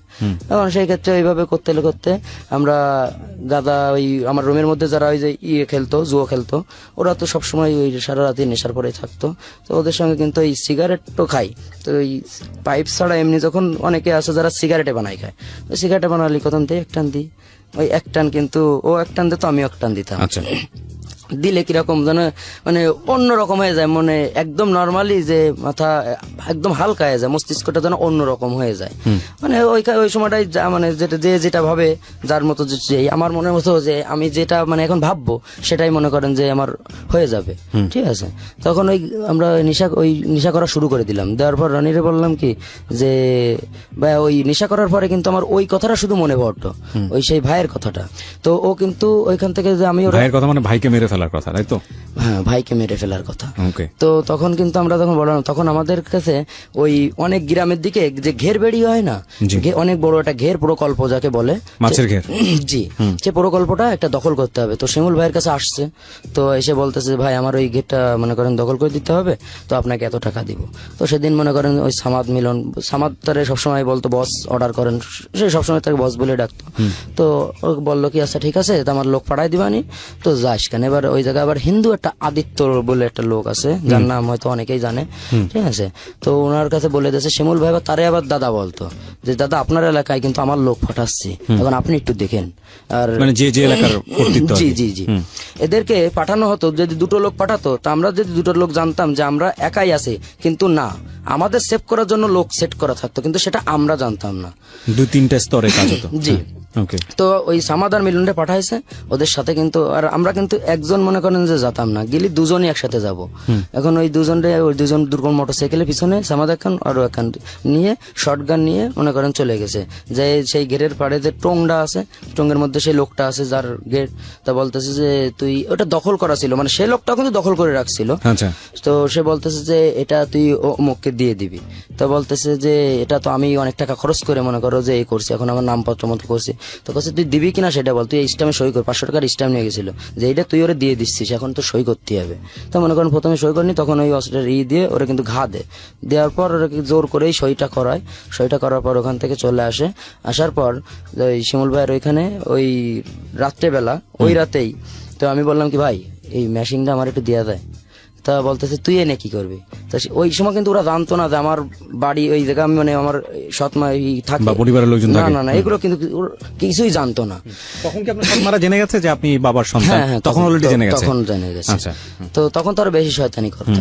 তো আমার সাথে তো কিছু করে আর পারতো না, তখন তো আমি আমার মতো আমি করে চলে গেছি। তখন তো আর আমি তাদের মানে বাধ্য নই। তো ওইখানে গেলাম, সেই গ্রামে গেলাম, যাওয়ার পর আমাকে অস্ত্র দেয়নি, বলতেছে কি যে না তোমার এখনো অস্ত্র নিয়ে বয়স হয়নি। না, আগে তুমি ওই ক্যারাম বোর্ড খেলোগে যাও, ক্যারাম বোর্ডের পকেটে গুটি দিয়ে শেখো, যেদিন বোর্ড ক্লিয়ার করতে পারবা সেদিন আমি তোমার অস্ত্র দেবো, মানে হিট করে ক্লিয়ার করতে পারলি তোমার কাছে আমি অস্ত্র দেবো, এরকম একটা কথা সে বলছিল। তো আমি আর রনি দুজনে চলে গেছি। ওই সেদিন আবার বাগদা গ্রামের একজন গাঁজা বিক্রেতা, সেখানে মনে করেন যে ওরা আমি ফোন দিছি, তখন ফোন কিন্তু আমার কাছে চলে আসছে। তখন আমি ওরা ফোন দিয়ে বলতেছি যে উজ্জ্বল ভাই আপনার কাছে কি তামাক টামাক হবে। তা বলতেছে কতটুকু লাগবে, আমি বলছি 100 গ্রাম লাগতো। তো বলতেছে কি যে হ্যাঁ হবে না। 100 গ্রামের দাম কিরকম ওই সময়? 100 গ্রামের গাঁজা হচ্ছে কেজি আসছে 32,000 টাকা। আচ্ছা, সেই হিসেবে হিসাব করবে। আমি তো ওর কাছ থেকে কিনবো না। কিনবেন না মানে ওকে কি করবেন? আমি তোকে ধরিয়ে দেবো। ও, ধরিয়ে দেবেন। পুলিশ আমাকে টাকা দিচ্ছে, আমি তো আমার টাকা নিয়ে আমি যাচ্ছি না কিনতে। আচ্ছা। আমি তো পুলিশ আমার টাকা দেবে, আমি সেই টাকা নিয়ে যাব। এখন পুলিশের সঙ্গে যখন আমার টাকাটা দেবে আমি যাব একসঙ্গে, কিন্তু ধরলে আমি কিন্তু হাতটা ঝাড়া দিয়ে কিন্তু দৌড় দিই। ও আচ্ছা আচ্ছা, ঠিক আছে। ও যাতে করে আপনাকে সন্দেহ করতে না পারে যাকে ধরিয়ে দিলেন। হ্যাঁ, কোন রকম কোনো বুঝতে না পারে যে এ পুলিশের সঙ্গে হাত আছে, এরকম কোন রকম কোনো সিচুয়েশন থাকে না। আচ্ছা। ওরা সেভাবেই করে। ওরা আমার রাস্তায় ধরলে আমি কিন্তু ঝাড়া দিয়েই দৌড়। হ্যাঁ। ঠিক আছে। ওর একটু দূরে যাই, ওরা তো একটু রাস্তা দৌড়ে আবার মনে করেন এই ফিটিং করে মনে করেন নিয়ে চলে যাবে। ওকে। তো যা পাই তামাক তার থেকে অর্ধেক দেয়। তো রনি বলতেছে ভাই এরকম করলে তো মানুষের শত্রু হয়ে যেতে হবে, এইটা করা যাবে না। তার থেকে আমরা যে বাইরের কাছে রয়েছি ভাই জানলেও মনে করেন খারাপ ভাববে, তার থেকে আমরা তো সেই যা করতেছি এই করি, এসব এই ব্যবসা বাদ দে। আমরা এখন মনে করি যে খাত আমাকে সব তো আসছে, তখন কিন্তু আস্তে আস্তে পাইবিও টান দিয়ে শুরু করলাম। এবার ওই বেনাফুল থেকে ওই সুকনগর থেকে যে মালগুলো আসতো ওই ফেন্সি কিন্তু এবার টুকটাক কিন্তু আমরা খাওয়া শুরু করতেছি, মানে 2 পিস খাচ্ছি, 4 পিস বিক্রি করতেছি। ফেন্সি ডিল এটাও খাচ্ছি, দুজনে ভালোই লাগতেছে, খাইয়ে দুধ চা খাচ্ছি, গোল্ড সিগারেট খাচ্ছি, খেয়ে মোটরসাইকেল চালাতে খুব ভালো লাগে। দুজনে মোটরসাইকেল চালানো শিখাই দিছিল শেষামাত ভাই, মিলন ভাই। ওই বাতাস যখন মোটরসাইকেল চালাতে যখন বাতাস লাগে না, তখন মানে অন্যরকম, তখন তো মস্তিষ্কটা তো আমার অন্যরকমই হয়ে যাচ্ছে, তখন তো আমি আমার মতো নেই, তখন তো আমি অন্যরকম হয়ে যাচ্ছি। তখন সেইভাবে ওই ভাইয়ের ওখানে থাকলাম। ভাই কিন্তু এবার জানা শুরু করলো, এরা দুজন তো নেশা করা শুরু করে দিয়েছে। তা ভাই বললো কি যে আচ্ছা ঠিক আছে তোরা যখন এত নেশা করতেছিস, তা ওই ভাইয়ের বাড়ির পাশে ভাই যে ফ্ল্যাটটা ছিল, ফ্ল্যাটে থাকতেন না ভাই, সবসময় ওইখানে ওনার ওয়াইফ থাকতো, আর ওনার একটা ছেলে ছিল, ওনার ছেলেও খুব মানে ডেয়ারিং ছিল, অনেক ছোট, তারপর অনেক ডেয়ারিং ছিল। তো ওই ভাইয়ের বাড়ির পাশে একটা ভাঙ্গা রুম ছিল, যেটা চটা দিয়ে আর কি করা। ভাই কিন্তু সন্ধ্যার পর ওখানে কাটাতেন, ওখানে রাত্রেবেলা মাঝে মধ্যে এমপি সাহেব আসতেন, ওখানে এসে উনি ওগুলো করতেন, মানে খারাপ কোনো মানে ওই নেশা জাতীয় আর কি। সবাই তো মনে করেন টুকটাক বড় বড় লোকেরা বড় বড় জিনিস খায়, সেগুলো ওরা সেবন করতো। এখন ওই সিগারেট আবতীয় যা জিনিস মানে অ্যাসিস্ট্যান্টের যা কাজ, যে এক কথায় যা পানি চুনি আনা, এগুলো আমাদের কাজ ছিল ওই তখনও। তাই ফল নিয়ে এসছি। এখন ওই ঈদের টাইমটা চলে আসলো, ঈদের টাইম আসলে আমাদের কিন্তু সমস্ত সবকিছু ভাই দিত, আমাদের নতুন জামা কাপড়। এখন ওই অনেক দূরে যে কিছু ছাগল পোষে না অনেকগুলো, যে ছাগল গরু যে খামারটা, এই খামার থেকে ওই নিয়ে আসতে হতো, খামারে বলে দিত যে লোক যাচ্ছে, গাড়ি নিয়ে চলে যেত, মানে প্রায় পিক আপ জাতীয় যাকে বলে, পিছনে ফাঁকা পিক আপ নিয়ে মনে করেন চলে যেতে হতো। প্রত্যেক খামার থেকে 2টো করে মনে করেন যে ছাগল দিত, ছাগল গরু দিত একটা, এরকম দিত, বাইরে জায়গায় নিয়ে আসতে হতো। মানে এগুলো হচ্ছে তার জন্য ট্যাক্স, এটা কুরবানি দেবে শিমুল ভাই, তাই ওইটা ট্যাক্স নিয়ে এসে তাই কুরবানি দিচ্ছে। এই ট্যাক্স নিয়ে সে কুরবানি দিত? জি, এটা তার কুরবানি? জি, এটাই তার কুরবানি ছিল। প্রত্যেকটা খামার থেকে এরকম করে গরু দিত তার জন্য? জি, গরু হলে একটা, ছাগল হলে 2টা। এটা নির্ধারিত ছিল? হ্যাঁ, নির্ধারিত ছিল। কতগুলো কালেক্ট হতো এরকম গরু আর ছাগল? এরকম প্রায় 26-27টা। 26-27টা গরু? না, গরু মনে করেন 8-10টা, আর বাকি সব ছাগল। এগুলো আপনারা জবাই করতেন? হ্যাঁ হ্যাঁ, মানে এক জায়গায় না, বিভিন্ন মোড়ে, এই মোড়ে ওই মোড়ে, শিমুল ভাইয়ের সব নামে। শিমুল ভাইয়ের হ্যাঁ, নামে শিমুল করবেন। ভাইয়ের নামে জবাই হচ্ছে। পোলাপান খাবে? হ্যাঁ, পোলাপান না, মনে করেন যে দিয়ে দিচ্ছে, বিলাই দিচ্ছে, গরিবদের মাঝে বিলাই দিচ্ছে, কিন্তু ওইভাবে নিয়ে এসে দিচ্ছে। নাম হচ্ছে শিমুল? শিমুল ভাইয়ের, যে শিমুল ভাই গরু কুরবানি হচ্ছে, শিমুল ভাই ছাগল কুরবানি হচ্ছে। আচ্ছা, তারপর? এইভাবে। তো সেভাবে ওইখানে থাকতে লাগলাম। তো থাকার পর যখন শিমুল ভাই আস্তে আস্তে ওইখানে আমাদেরকে, যে ছোট মানুষ ছিলাম তো, 17 বছর বয়স হয়ে গেছে, একেবারে ছোটও না, তখন তো নেশা তো পুরো দমেই মনে করেন যে হটেই, কিন্তু নেশা করতাম কিন্তু মাতাল হতাম না। দুজনে 37 ঠিক থাকতো যে আমরা নেশা করব, কিন্তু টাকা কিন্তু নষ্ট করা যাবে না দোষ, টাকা কিন্তু আমাদের লাগবে। এবার ওই ফেন্সির ব্যবসা করে, গাদার ব্যবসা করে আমরা প্রায় 4.5 লক্ষ টাকা আমরা গুছাই ফেলছিলাম। এই দুজন? এই দুজন 4.5 লাখ টাকা আমাদের ক্যাশ হয়ে গেল। আমার আর ওর নামে অ্যাকাউন্টটা খোলা ছিল, আচ্ছা, এখনো আছে। Joint account? হ্যাঁ, জয়েন্ট অ্যাকাউন্ট নাকি আলাদা আলাদা না, অ্যাকাউন্ট? আলাদা আলাদা সেভিং অ্যাকাউন্ট, আমার নামে ওর নামে, ঠিক আছে। দুজনে মানে যা রাখবো, আমারে তো যা রাখবো, ওরে তো তাই রাখবো, আচ্ছা, ঠিক আছে। এইভাবে আমাদের প্রায় 4.5 লক্ষ টাকা আমাদের ক্যাশ হয়ে গেছে তখন। আচ্ছা। তখন এবার বললাম কি আছে দোস্ত, তাহলে আমরা ই করি, মানে আরো মানে টাকা আরো এখন এই বাইরের কাছ থেকে টাইনে নিতে হবে। আমাকে দুজনে প্ল্যান ছিল যে এরা তো বড়, এই কাছে শুধু মুখ ফুটে শুধু চাতি ফালি আছে, লজ্জা মজা সাইডে শুধু চাতি হবে দোষ, যেটা কিন্তু আমরা নিতে আইছি, দিতে আসিনি, শুধু চাতি হবে। তা বললো কি যে হয় দোষ, ঠিক আছে, যখন যা না লাগবে তাও চাতাম, যে ভাই ওর মন মানসিকতা কখন ভালো থাকতো, যখন গা শরীর মানে টিপে দিতাম তখন তো একটু নরম থাকতো, তখন কিন্তু যে কথাটা বলতাম শুনতো। তা বলতাম ভাই আমাকে ওইটা, মানে ইমোশনাল ব্ল্যাকমেল যারা বলে এক কথা, তো বলতাম ভাই আমার ওইটা লাগবে। তা বললো ঠিক আছে হবে না। এবার দুজনে একটা RX গাড়ি দিছিল আমাদের। বাইক নাকি আপনাকে? বাইক। বাইক দিয়েছিল? জি, আচ্ছা। জি। তো ওই পট পট পট পট করে শব্দ হতো, Okay. ওই গাড়ি দিছিল। কত সিসি ছিল? 100 সিসি। 100 সিসির গাড়ি, জি। আচ্ছা। তো ওই গাড়ি দিয়ে আমরা সারাদিন কিন্তু এবার কিন্তু ঘুরে বেড়ানো শুরু করলাম। এখন ঘুরে বেড়াতে ওই গ্রামের দিকে যেতাম বেশি ঘুরতে, বিকেল বেলা হলে গ্রামের মেয়েরা ওই হাঁটাহাঁটি করতো, ওইখানে মনে করেন গ্রামের দিকে যেতাম। আর রনির চেহারাটা অনেক সুন্দর চেহারা, আচ্ছা। হ্যাঁ। ও মনে করেন যে পটানোর চেষ্টা করতো? জি মেয়ে পটানোর চেষ্টা? আমরা যে মনে করেন যে এক মেয়ের পিছনে ওই যাকে দেখতাম যে ওর বাড়ি ওইখানে, বাড়িটা চিনে আসতাম, এসে ওর বাড়ির সামনে এসে প্রত্যেকদিন বসে থাকতো যে কতদিন হবি না, মানে 5 দিন 7 দিন, এবার প্রতিদিন জিজ্ঞেস করতাম ভালো আছেন, কথা তো একদিন না একদিন বলবে, সেটা খারাপ পজিটিভ বা নেগেটিভ হবে তো একটা, ঠিক আছে। ওই বলতে বলতে যদি প্রেম হয়ে যেত, তা আমাদের নেচারটা কিন্তু অনেক খারাপ হয়ে গেছিল। তো যদি ওই মেয়েটা পটে যেত, এবার ওরে গাড়িতে নিয়ে মনে করেন ডাইরেক্ট আমাকে বাসায় নিয়ে আসতো। আমি কিন্তু বাসার পাশে থাকতাম, পলায় থাকতাম। এখন যখন ও রুমের মধ্যে যেত, এখন রুমের মধ্যে যে ওর কাজ হয়ে গেলে এখন আমি কিন্তু ওরে ফিটিং দিতাম, এই তোর বাড়ি কোন জায়গা, তখন আমি রনিরা চিনতেছি না। ওকে, এটা কিন্তু আমাদের মানে আমাদের আগে থেকেই সাজানো চিন্তা করা ছিল। জি জি জি, আচ্ছা। যে আমি রনিরা চিনবো না। ও বলতেছে ভাই ছেড়ে দেন, এই এখন কিন্তু বিয়ে দিয়ে দেবো, ঠিক আছে। তাহলে এবার কবে না ভাই আপনি যা খুশি তাই করেন, আপনি বিয়ে শাদী করেন না, করলে ওটা থাবা দেবো, দৌড়ে চলে যাবে, মেয়ে তো একা। তখন মেয়ের সঙ্গে মনে করেন এত মানে ভাই সে কথা বলে মানে এত খারাপ লাগতেছে বলতে, যে না, আপনি যেটা করেছেন সেটা আমরা বুঝতে পেরেছি। এরকম কতগুলো মেয়ের সাথে হয়েছে? তা প্রায় 1-150 মেয়ের সঙ্গে।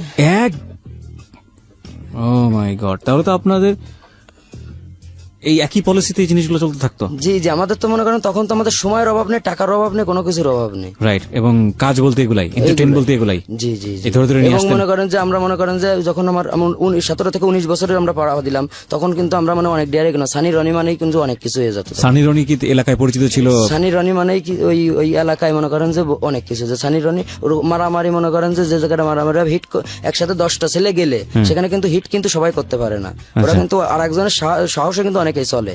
প্রথম হিট কিন্তু করতে হয়, তা সেই হিট কিন্তু রনিই করতো সবসময়। আচ্ছা, মানে ফার্স্ট হিট ওই করবে, আর এবং ও হিট করতো সবসময় নাকের পরে, মানে ও যে ফিরে যে পাল্টা মারতে দেবে সে সুযোগ দিত না, ওই একটাই মারবে, একটাই মনে করেন শুয়ে পড়তে হবে, এরকম করতো। তো ওইখানে মেয়েদের সঙ্গে এইভাবে করতে আমিও রিলেশন করতাম করে। আপনি একই কাজই করতেন?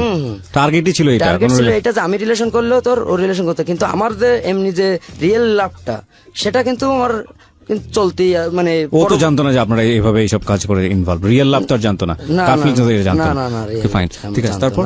এবং সেই মেয়েটা মানে যে রিয়েল লাভটা ছিল, সেই মেয়েটা মনে করেন যে অনেক বড় ঘরের মেয়ে, তো সে এখন বর্তমানে অনার্স পড়তেছে।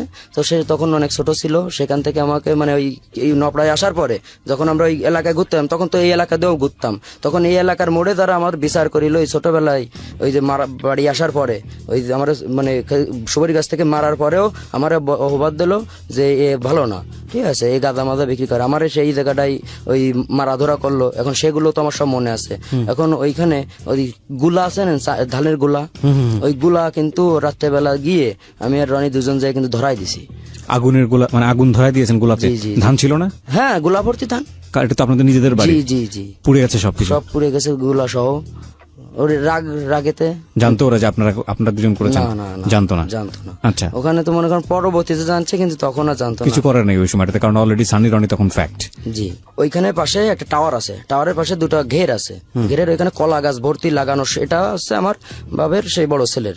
এবার রাত্রেবেলা কিন্তু পরের দিন এসে কিন্তু কলা গাছ সব কেটে ফেলেছি। প্রথম দিন আগুন লাগাইছি গোলায়, পরের দিন এসে রামদাও নিয়ে এসে ওর বাইরে দেখা তো মনে করেন যে বস্তা বস্তা রামদাও থাকতো। আর ছোট্ট একটা ঘের ছিল, মানে ছোট, ওই কলা গাছটা চারিপাশে লাগানো, আর এক বেড়া হলো পুরো কলা গাছ লাগানো, আর এক বেড়া হচ্ছে কলা গাছ চারি সাইড, আর মাঝখানে আছে ঘেরের জাতীয়। ওইখানে মনে করেন বিষ ঢেলে দিছি, দিয়ে মাছ সব মেরে দিছি। দেওয়ার পর এখন ও রাত্রেবেলা কিন্তু ওই গাঁদা খেত, ওই যে ভেড়ের ওইখানে একটা সিঁড়ি মতো আছে, মানে হ্যাঁ ওইখানে বসেই খাতো। এটা কিন্তু মনে করেন আস্তে আস্তে কিন্তু আমি জেনে গেছি যে ও রাত্রেবেলা একা একা থাকে, রাত্রেবেলা ভাত খেয়ে রাত 10টার পরেও একা কিন্তু ওইখানে যায়। এটা কিন্তু আমার মনে করেন ধারণা চলে আসে। এবার রনির বললাম, ভাই আজকের মনে করেন দোষ মেরে দিতে হবে। টার্গেট কি ছিল, মানে ওকে জানে মেরে ফেলবেন? টার্গেট ওর লাইফটা নষ্ট করে দেবো, ওকে মেরে ফেলার কোনো ইচ্ছা ছিল না। তো আমি আর রনি দুজনে গাড়ি নিয়ে, যেটা ওই মানে যেখানে বাগান তার থেকে আরো অনেক পিছনে একটা স্কুল আছে, তো স্কুলে বারান্দায় গাড়িটা উঠায় রাখছি, যে ওইখান থেকে চলে আসে তারপর গাড়ি নিয়ে বেরোবো। এবং গাড়িটা উঠায় রেখে ওইখান থেকে আটটা আমরা নিয়ে আসছি ওকে, শুধু একটা সিরিঞ্জ নিয়ে আসছিলাম। কেন? ওটা দিয়ে কি করবেন? ওটা ওর মনে করেন ঢুকাই দিব। সুই ঢুকাইলে কি সমস্যা? ওটা কিছুই তো হবে না। সুই ঢুকাই মানে ওই মনে করেন ওর তো মানে লাইফটা শেষ করে দেবো। সুই কোথায়? সুই শরীরে ঢুকাবেন? এই গলায় ঢুকাই দিচ্ছি। ও, গলায় ঢুকাবেন? গলায় ঢুকাই ভেঙে দেবো। এটা দিলে মনে করেন তো ইনফেকশন করতে করতে মনে করেন আস্তে আস্তে মানে হয়ে যাবে, প্রথম ধরবে ওখানে। আচ্ছা, সেই জন্য তারপর এখন ওই স্কুলে এখানে রেখে মাহমুদ ওই এলাকা, সে মাহমুদরে ফোন দিলাম, দিয়ে বললাম কই তুই? তো মাহমুদ সোহান আসলো, এসে বলতেছে, আমি বলতেছি কি তুই তাহলে 8টা দে, শিওর ওই জায়গা আছে কি না। এখন ওরা কিন্তু আগে হাটে আইসে, ওরা তো আবার ওর সঙ্গে কথা বলতো। তা বলতেছে কি মে ভাই আসো না এর মধ্যে, আমরা কিন্তু পিছনে অন্ধকারে দাঁড়ানো। তো বলতেছে কি হ্যাঁ আসি। তা বলতেছে কি যে ভাই একটু খাওয়ানো যায় না? তা বলতেছে কি আয়। তা বললে ওরা ঢুকে আমরা রাস্তায় দাঁড়ায় রয়েছি, ওরা একসঙ্গে খাইছে, খেয়ে রাস্তায় বেরোইছে। বেরোলি রনির হাতে একটা সিরিঞ্জ, আমার হাতে একটা সিরিঞ্জ, দুইজনে যায় ওই পাশটা আমি এই পাশতে, গলার একদম যে ইংরেজি ঢুকোই দিয়ে এরকম ভেঙে দিছি। আমরা একটা ছোট্ট বিরতি নেব, ঠিক রাত 12টায় ফিরে আসবো এখান থেকে। আর সবাইকে বলছি, যারা ফয়সালের সাথে সরাসরি যোগাযোগ করতে চান তাদের একটাই মাত্র মাধ্যম আছে, সেটা বাইরে গেলাম যে আবার দুজনে যাওয়ার সময় বলতে যাচ্ছি যে দোস্ত যদি কোনো যদি পুলিশ প্রশাসনের সমস্যা হয় তাহলে বাইরে এই জিনিসটা জানাই। তখন এতদিন জানাসনি, আজকে তুই জানাবি। তাই আমি বললাম কি না, বাইরে দিয়ে আস্তে আস্তে আজকে বলবানি, তোর সময় গা টিপ্পানি, ওই সময় বলবানি। কারণ রাত্রিবেলা যখন বাইরে মদ খাইয়ে বসে রয়েছে, ওই সময় গা টিপতে ভাই এটা কথা বলবো। আমার শরীর কাঁপতেছে ওই দিন। তা বলতেছে যে কি রে তোর অনেক নার্ভাস লাগতেছে, কি হয়েছে কিছু? তো আমি কাছে ভাই একটা কথা বলবো। তো বলতে কি, আমি কাছে ভাই আপনার আগে হাত ধরেছি, ধরে বলতেছি ভাই আপনি রাগ করবেন না তো? তা কাছে কি বল? আমি করছি আপনি আর বাঁচাতে যাবেনি কিন্তু। তা বলতেছে তো তুই কথাটা বল। তা আমি বলতেছি কি যে ভাই মনে করেন যে আমি একজনের মনে করেন আমরা দুজন এই ইঞ্জেকশনের ঢুকাই দিছি, আমি যদি মরে যায় তা কেস মানে করতে হবে না, যদি করে তাহলে সমস্যা হবে না। কাছে তোকে কি দেখেছে? তাই আমি বলতেছি কি যে না।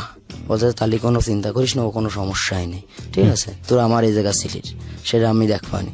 এখন ও কিন্তু হসপিটালে নিয়ে গেছে, ওইখানে কাজ হয়নি, সরকারি হসপিটালে ওইখান থেকে নিয়ে গেছিল 250 বেডে খুলনা, সেখানেও কাজ হয়েছিল না। মানে ওইটা বের করছে কিন্তু ওই রক্ত পুরা বের মানে বন্ধ করতে পারছিল না। পরে আস্তে আস্তে বন্ধ করার পরে ওইখানে মনে করেন যে পেকে ঠেকে ওর এইটুকু আর এইটুকু পুরো গর্ত করে মানে 2.5-3 মাস পরে মারা গেছে। 2.5-3 মাস পরে ও চিন্তাও করতে পারেনি যে কে এটা করেছে? না না না। কিন্তু যে দুটো ছেলেকে আপনারা ওখানে পাঠালেন ওদের সাথে আরো বেশি করে ইয়ে করার জন্য, ওই দুটো ছেলে তো জানতো যে আপনারা করেছেন? হ্যাঁ, ও দুজন তো কাছ থেকে আমরা চিনি না। ওরা বলেনি? না না না, ওদের তো ওরা যদি বলে তাহলে তো ওকেও সমস্যা। আচ্ছা, আমি তো ওরা জড়িত ছিল ওদের সঙ্গে, আমি জড়াই নেবো। আচ্ছা, ওই তো পাপি মারা সাতগান নিয়ে আমি তো বলেছি যে ভাই কোন রকম কোনো যদি মুখে মুখিতে অমুক হয়, আমরা যদি মরি তা তোমাকে সাথে নিয়ে কিন্তু মরবো। তাই ওইখানে ভাই বললো আচ্ছা ঠিক আছে কোনো সমস্যা নেই। এখন কিছুদিন যাওয়ার পরে ওই আমাদের যে নেশা হলের ওইখানে যে সামনে ঈদের টাইমে, তখন আমাদের সামনে আবার এটা তো কুরবানি ঈদের ঘটনা, ওই গরু নিয়ে আসলাম সামনে। যখন 1 বছর পার হয়ে রোজার ঈদ আসলো, ঈদের দিনকে আমরা গেছি দুজনে মনে করেন ঘরেতে মদ খেলাম, গাঁজা খেলাম, খাইয়ে দুজন কাছে চল ছবি দেখে আসি আজকে।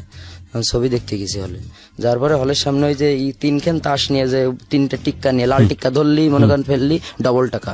এখন কিন্তু আমি ওই 100 টাকা কিন্তু দিছি ওই টিক্কার পরে। ও কিন্তু এত ইজি ভাবে করে যে বোঝা যায় না, কিন্তু আমি কিন্তু আন্দাজেই দিছি, তো কিন্তু লেগে গেছে। আচ্ছা। 100 টাকা দিছি, তাহলে আমার 300 টাকা দেবে। এবং ও কিন্তু বলতেছে যে টাকা হবে না। তাই আমি বলতেছি টাকা হবে না মানে, ও তখন ওর বাড়ি ছিল ওই ইসের ওই পাশে। ও কিন্তু সানি রনির নাম শুনেছে, কিন্তু আমরা যে সেই সানি রনি এটা কিন্তু সে জানে না। আচ্ছা। তো ওর সঙ্গে আরো 2-3 জন রয়েছে। তো বলতেছে কি যে না টাকা হবে না। রনি কাছে টাকা দিবা না কেন? টাকা ভাবতেছে তাহলে তুমি টাকা দিবা না কেন, তুমি তো খেলা আসছো। এবার হলের গেটম্যান টেটম্যান তো সব তোমাকে চেনে। এখন মারুফ তাড়াতাড়ি এলো, গেটম্যান ছিল মারুফ, ওই গ্যান্দাম আছে। তাই এরা 3 জনে মনে করেন আমরা 2 জন মানে মারামারি হচ্ছে, কিন্তু এর মধ্যে ওই দোকান আছে, পানের দোকান, কাউসি আছে না, পান কাটা কাউসি, ওই কিন্তু মনে করেন যে আমার কিন্তু ঢুকোই দিতে গেছে। গেলে কিন্তু আমার এই যে কেন এইখানে লাগছে, ওখানে মারছে। হ্যাঁ, মানে এই পেটে ঢুকাতে গেছে, আমি কেন বাধা দিছি, কেনই লাগিছে। আচ্ছা। লাগলে এবার রনির তোমার রক্ত দিয়ে তোর মাথা খারাপ হয়ে গেছে। ওটা নিয়ে গলা ধরে ওই যে ক্রসিকল গেটের হ্যান্ডেল আছে না, হ্যান্ডেলের ওই মাথায় তো এরকম উঁচলো, ওটাতে চাপ দিছে। ওইটাই মনে করেন ওর মাথা নিয়ে যায় মনে করেন এইরকম ঢুকোই দিছে, দিলি মাথায় মনে করেন যে ঢুকে গেছে। গেলে মনে করেন ওই জায়গায় অজ্ঞান হয়ে গেছে। আর বাকি ওর সাথে যে 2 জন ছিল ওরা 2 জন দৌড়ে পলাই গেছে। এবার গেটম্যান রেম করছি কি যাবে এর মনে কর তাড়াতাড়ি হসপিটালে নিয়ে চল। এবার ওরা হসপিটালে নিয়ে গেছি। হসপিটালে নিয়ে মানে উঠানোর আগে আরেকবার মাইরে নিছি, ওই বেডে উঠানোর আগে আমতলায় ফেলে আরেকবার মারিছি ওরে। আচ্ছা। যে মাইরে তারপরে হসপিটালে উঠাইছি, উঠে ওই জায়গায় রাইখে আমরা চলে আইছি আমাদের মতো। আইসে বাইরে করছি ভাই আজকে একটা মারিছি। এখন এবার বলতেছে যে তোরকে তো মনে কর যে প্রতিদিন একটা সমস্যা চলতেই আসছে, তাহলে এইভাবে করবি কিভাবে? তা আমি করছি কি যে ভাই মনে করেন তো বললাম যে এই ঘটনা। তা বলতেছে কি যে ঠিক আছে, তা মাথা মতো অত গরম করলে তো হবে না। তা আমি করছি কি যে ভাই আপনার পিছনে রয়েছি, আপনি তো আমাদের সাপোর্ট, মনে করেন আপনার বলেই তো সবকিছু করতেছি। কারণ আপনি মনে করেন যেটা বলবেন সেটা করবো, আপনি যদি বলেন না তাহলে করবো না। তা বলতেছে যে না সমস্যা নেই, তুই করিস। এবার আমার দিয়ে ওই সময়টাই ভাই তার কিছুদিন পরেই সে সময়টাই আমরা নদীর উপর একটা ছেলে ছিল, যে ছেলেটা ওই রনিদের দোকানে কাজ শিখলো। ওই দোকানে ও কিন্তু মাঝে মধ্যে যায়, কিন্তু কাজ কিন্তু মানে যাতে না ভুলে যায়, ও মাঝে মধ্যে যায় সেখানে কিন্তু কাজ কিন্তু হালকা হালকা হোল্ডিং করে রাখতো যাতে কাজটা না ভুলে যায়। ওইখানে যে ওই সেই নদীর উপর সেই ছেলেটা ও ফোন রেখে ও এলো করছিল, ফোন রেখে বাইরে গেছে, ও কিন্তু ফোনটা চুরি করছে। আচ্ছা। চুরি করার পর এখানে রনি এসে বলতেছে ফোন কই, ফোন কিন্তু মনে করেন যে কেউ নিয়ে কেউ তো না স্বীকার। এখন মালিক ফালিক সবাই তো মনে করেন ওরা ভালোভাবে চেনে। তা বলতেছে না বাপ আমরা এখান থেকে তোকে নেবে না। ভালো কথা, রনি চলে আসে, ফোন কেউ নিয়ে কিছুদিন পরে কিন্তু ওই নাম্বারে কিন্তু আমরা ফোন দিছি, 2 জনে বসে নদীর ঘাটে জাহাজের পরে বসে ওই নিয়ে গেছি, মুরগির রস নিয়ে গেছি, মদ নিয়ে গেছি, গাঁদা নিয়ে গেছি, খাওয়ার সময়টা রনি কাছে দেই দোষ ফোন দিয়ে ফোন দিছি, সিম কিন্তু ফোনে ঢুকিছে। ঢুকলেই ও যখন হ্যালো বলেছে সেই ছেলেটা, রনি তো ওর কণ্ঠ তো মনে করেন চিনে ফেলেছে। এবার হ্যালো যে বলেছে যে রনি হ্যালো বলেছে, রনি কণ্ঠও চিনে ফেলেছে, কাটিয়ে দিয়েছে। রনি কাছে দোষ আমি এরা চিনতে পারিছি, কিন্তু আমি বলছি কোন কাছের বাড়ি নদীর উপর ওই দোকানে কাজ করে। এখন আমি করছি কি তাহলে চলো কালকে, যে আপনাদের ফোনটা নিয়েছে। এখন ওই জায়গাটায় সেই হোল্ডিং এর দোকানে গেছি, যাওয়ার পরে ওর কাছে আমি ওই জিজ্ঞেস করি, ফোন দিয়েছি, তারপরে কিন্তু সিম অফ, সিম কিন্তু আর খোলা নেই। এখন পরের দিন যখন গেছি আমি আর রনি গেছি, যাই মালিককে ডাকলাম, ডেকে বললাম যে অমুক ছেলেটা কই। তো সে ছেলেটা ডাকলো, ডেকে রনি কাছে কি যে তুই আমার ফোনটা নিছিস, তা ফোনটা দিয়ে দে। তা বলতেছে কি যে না আমি কোনো ফোন টোন নিইনি। তা বলতেছে ফোন নিসনি, তোর কণ্ঠ, তোর সাথে আমি অনেকদিন কাজ করেছি, তাহলে তোর কণ্ঠ আমি চেনবো না? তুই ফোনে কেন, তুই যাতেই কথা বলিস আমি তো তোর কণ্ঠ চেনবো, তুই তো নিছিস।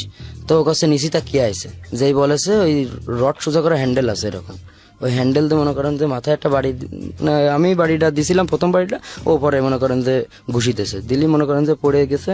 ওটা 7 মাস ছিল, হচ্ছে একদম ছিল যে কি বলে সেন্সলেস অবস্থা, কোমা। হ্যাঁ কোমায় ছিল। 7 মাস পরে গিয়ে সেই ছেলেটা মারা যায়। এই 7 মাস আপনাদের কোনো কিছু হয়নি? আপনাদের পেছনে না, আমাদের তো শিমুল ভাই মনে করেন সাপোর্ট দিচ্ছে, সেই সময় শিমুল ভাই সাপোর্ট আচ্ছা আমরা এই মনে করেন যে 2টো গেল।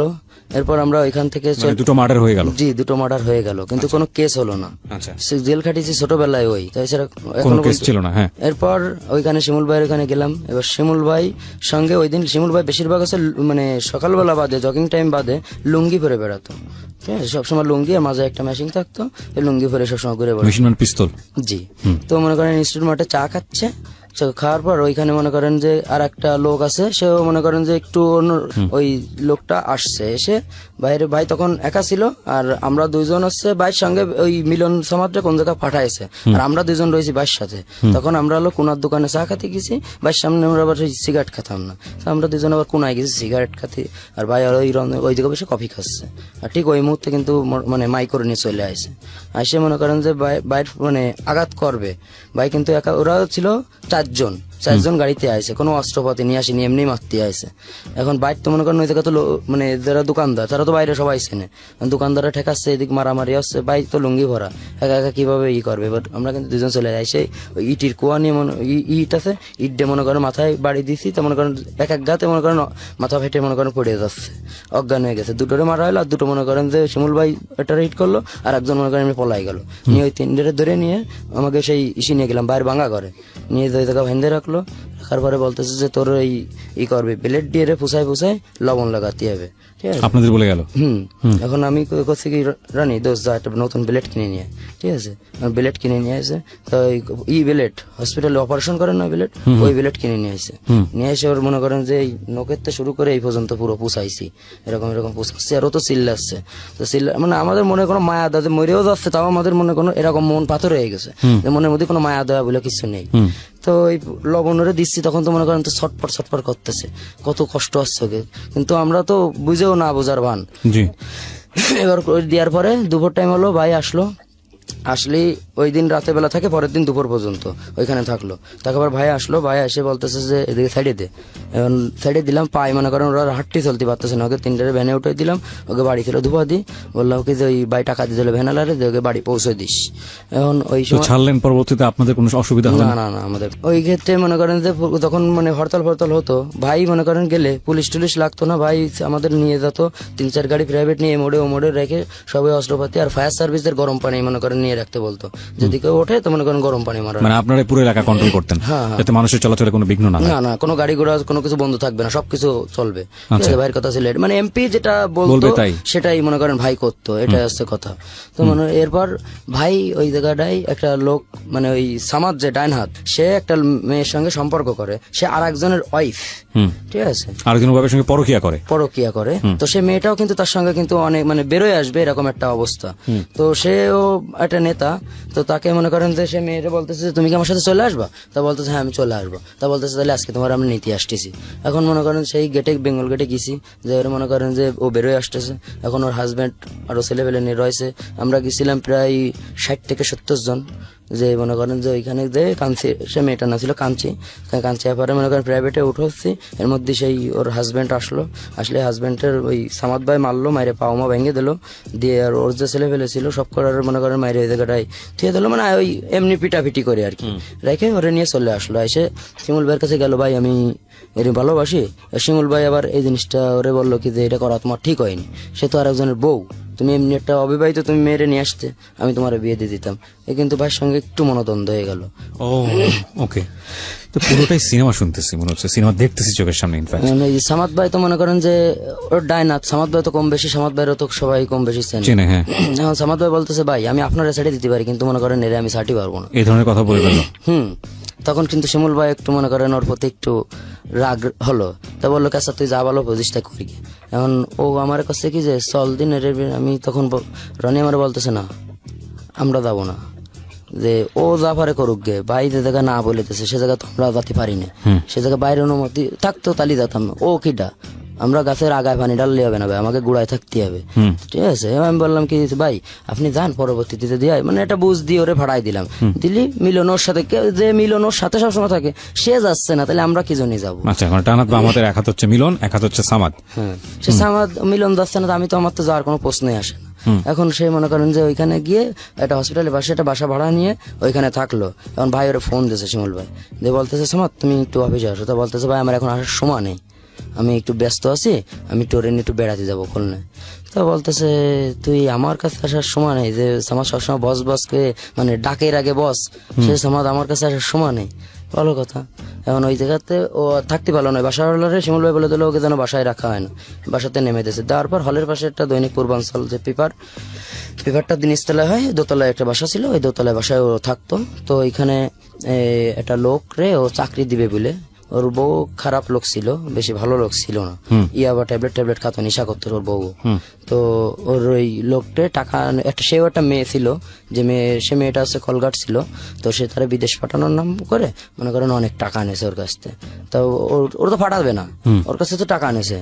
টাকা নেওয়ার পরে ওরে তাহলে কি করতে হবে, ও যখন প্রতিদিন এসে ঝামেলা করতো, ও শিমুল ভাইরে এসে বললো ওই মহিলা যে ভাই আপনার লোক আমার কাছ থেকে এত টাকা নিয়েছে, তার কাছে ওর কথা আমার সামনে বলবা না, তুমি দিছাও, তুমি তো আমার বলে দাওনি, তুমি তোমার মতো করে নাও। ওকে এখন সেই দোতলায় উঠেছে, উঠলি ওরে মনে করেন যে খন্ড খন্ড করে মানে প্রায় 5-6 খন্ড করে ফেলিল। এই সামাদ্রে না তাহলে ওই সেই মহিলাটাকে সামাদের বউ, এই বউ এই মহিলাকে খণ্ড করে ফেলছে, হ্যাঁ, মহিলাকে খন্ড খন্ড করে ফেলছিল, ফেলে যে ট্যাঙ্কি মহিলা টাকা পেত একে ফেলে ওই ট্যাঙ্কির মধ্যে রেখে দিছে, বাথরুমের ট্যাঙ্কির মধ্যে, মানে এটা বস্তার মধ্যে করে ট্যাঙ্কির মধ্যে রেখে দিছে। আপনারা পরবর্তীতে জেনেছেন হ্যাঁ, বিষয় সবাই জেনে গেছে, তার জন্য জেলেও ছিল, জেলেতে কিছুদিন আগে বেরোলো। এই সামাদ এখানে আপলোড করা হয়েছে।